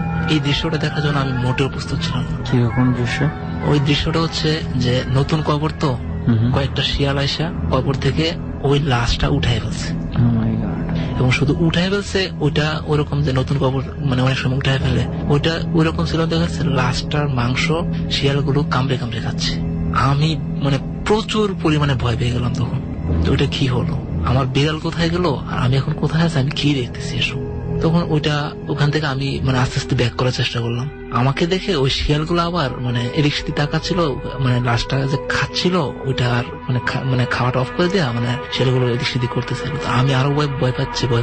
তখন আমি ওখান থেকে আস্তে আস্তে ভাবলাম যে এখান থেকে আমার চলে যেতে হবে। আমি প্রচুর ভয় পাচ্ছি, কিন্তু আমার বাড়ির পাশে একদম। তো ওইখান থেকে আমি চলে আসলাম। আসার পরে বাড়িতে বললাম এরকম। তো ওরা বললো কি যে ওইটা তো মানে অস্বাভাবিক একটা মৃত্যু ছিল, তো ওইখানে হয়তো বা এরকম হয়েছে, তুই ওখানে গেলে কিভাবে, তোর তো ওইখানে যাওয়ার কথা না। তখন আমি বললাম যে আমি বিড়ালটা দেখলাম, আমাদের বাড়ির বিড়ালটা ওখানে গেছে। তো বলছে যে ওইটা তোকে নিয়ে যাওয়া হয়েছে, নিয়ে যাওয়ার পরে ওখানে হয়তো বা তুই হয়তো চলে আসছিস কোনোভাবে, হয়তো বা তোর কোনো ক্ষতি করতে পারে নাই, বা ক্ষতি করার একটা ইয়ে ছিল ওখানে নিয়ে, কিন্তু হয়তো এটা পারে নাই। আসার পরে আমাকে বলছে যে তুই গোসল করে নাই, কারণ এগুলো খারাপ জিনিস তোর সাথে ছিল, বা তো একটা খারাপ জিনিস তোকে ওখানে নিয়ে গেছে। ওই ঘটনাটা আসলে কি সত্য কিনা এটা মানে যাচাই করার জন্য সকালে আবার আমরা গেছি ওখানে। অনেকে গিয়ে দেখি মানে লাশটা একবারে বিভৎস অবস্থায় কবরের পাশে পড়ে আছে। সেই শিয়ালগুলো যে তুলেছিল ওখানে হাড় মাংস বের করে ফেলছে, পরে আবার কবরটা দিয়ে পরে আবার মানুষজন মিলে কবর দিয়ে ফেলছে। কিন্তু অদ্ভুত বিষয় হচ্ছে যে তাহলে আমাকে ওখানে নিয়ে গেল আপনি কেন ওখানটাতে আপনাকে কে নিয়ে গেল? এবং সবচেয়ে বড় কথা হচ্ছে আপনি বলছিলেন বিড়ালটা হচ্ছে আপনার খুব পালিত একটা বিড়াল। তো পালিত বিড়াল হলে এটা কিন্তু আপনার কাছাকাছি, আপনাকে দেখা মাত্র আপনার কাছে চলে আসার কথা, আপনার থেকে দূরে যাওয়ার কথা না। হ্যাঁ, তো বিড়াল তো খেলে বা খেলা টাইপের এদিক সেদিক করে, মানে লাফালাফি করে। তা আমি ভাবতেছি আমার বিড়াল তো এরকম করবি, আমার সাথে এরকম করে। তো হয়তো বা কোনো একটা ভাবে, মানে আমাকে আমি ওখানে জানি না নেওয়ার চেষ্টা। ঘটনাটা আসলে কি, মানে জাস্ট আপনাকে কোনো না কোনো ভাবে ওই জায়গাটাতে নেয়ার চেষ্টা করা, যে আপনি আবার লাশটার যথাস্থানে যেন লাশটা ফিরে আসতে পারে। হয়তো বা আপনাকে মাধ্যম হিসেবে বেছে নিয়েছিল। বেছে নিয়েছিল। তো যাই হোক, সেখানে আপনার আর কোনো ধরনের কোনো প্রবলেম হয় না, না। আমার তো কোনো ধরনের হয়তো বা আমার ক্ষতি হতে পারতো, হয়তো বা আমার হয় নাই, আমি হয়তো বা চলে আসতে পারছি কোনোভাবে। ওকে, তো অনেক ধন্যবাদ। ওকে বন্ধু, জায়গাতে অনেকক্ষণ বসলাম এবং সেই এত বছরের পুরনো শ্মশানে যেখানে অনেক ধরনের অ্যাক্টিভিটিস আসলে চলতেছে। রাইট। আর আজকের আড্ডার একটা স্পেশালিটি আমি শেয়ার করতে চাই ডরের লাস্টে, যদিও এটা অনেকটা নিজের ঢোল পেটানোর মতন হবে দোষ, বাট তুই কি আমাকে পিটাতে দিবি? অন্য কেউ পিটাচ্ছে এটা না। আচ্ছা, যাই হোক, মূল ব্যাপারটা হচ্ছে যে আমার একটা গ্রুপ আছে, এই গ্রুপটা ফেসবুকে আজকে যারা অতিথি তারাই খুলেছে। গ্রুপটার নাম হচ্ছে REFC। কোনো এক কারণে আমি খুব দ্রুত কথা বলতাম বলে আমাকে একসময় এরা রেহান এক্সপ্রেস নামে রাখতো। তো রেহান এক্সপ্রেস ফ্যান ক্লাব নামে একটা ক্লাব তারা খুলে, এবং এই 4 জনই কিন্তু ওই ক্লাবের সদস্য হিসেবে আজকে ডট টিমের সাথে জয়েন করলো। সো সবচেয়ে বড় কথা হচ্ছে আজকে এই এক্সপ্রেস কিন্তু খুব দ্রুত গতিতে চলে নাই, কারণ আসলে এইখানে দ্রুত গতিতে চলার মতো জায়গা না, সেটা খুব ধীরে ধীরে চলতে হয়। তো আর যেখানে ধীরে ধীরে বুঝে শুনে পা ফেলানো হয় সেখানেই ডট। রাইট।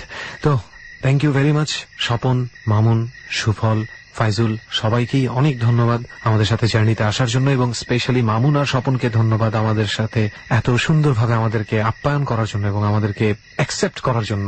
রাইট, এই জায়গাটাতে তো অনেক ধন্যবাদ সবাইকে। চলেন আজকের মতো উঠে এখান থেকে ভাগি তেলে।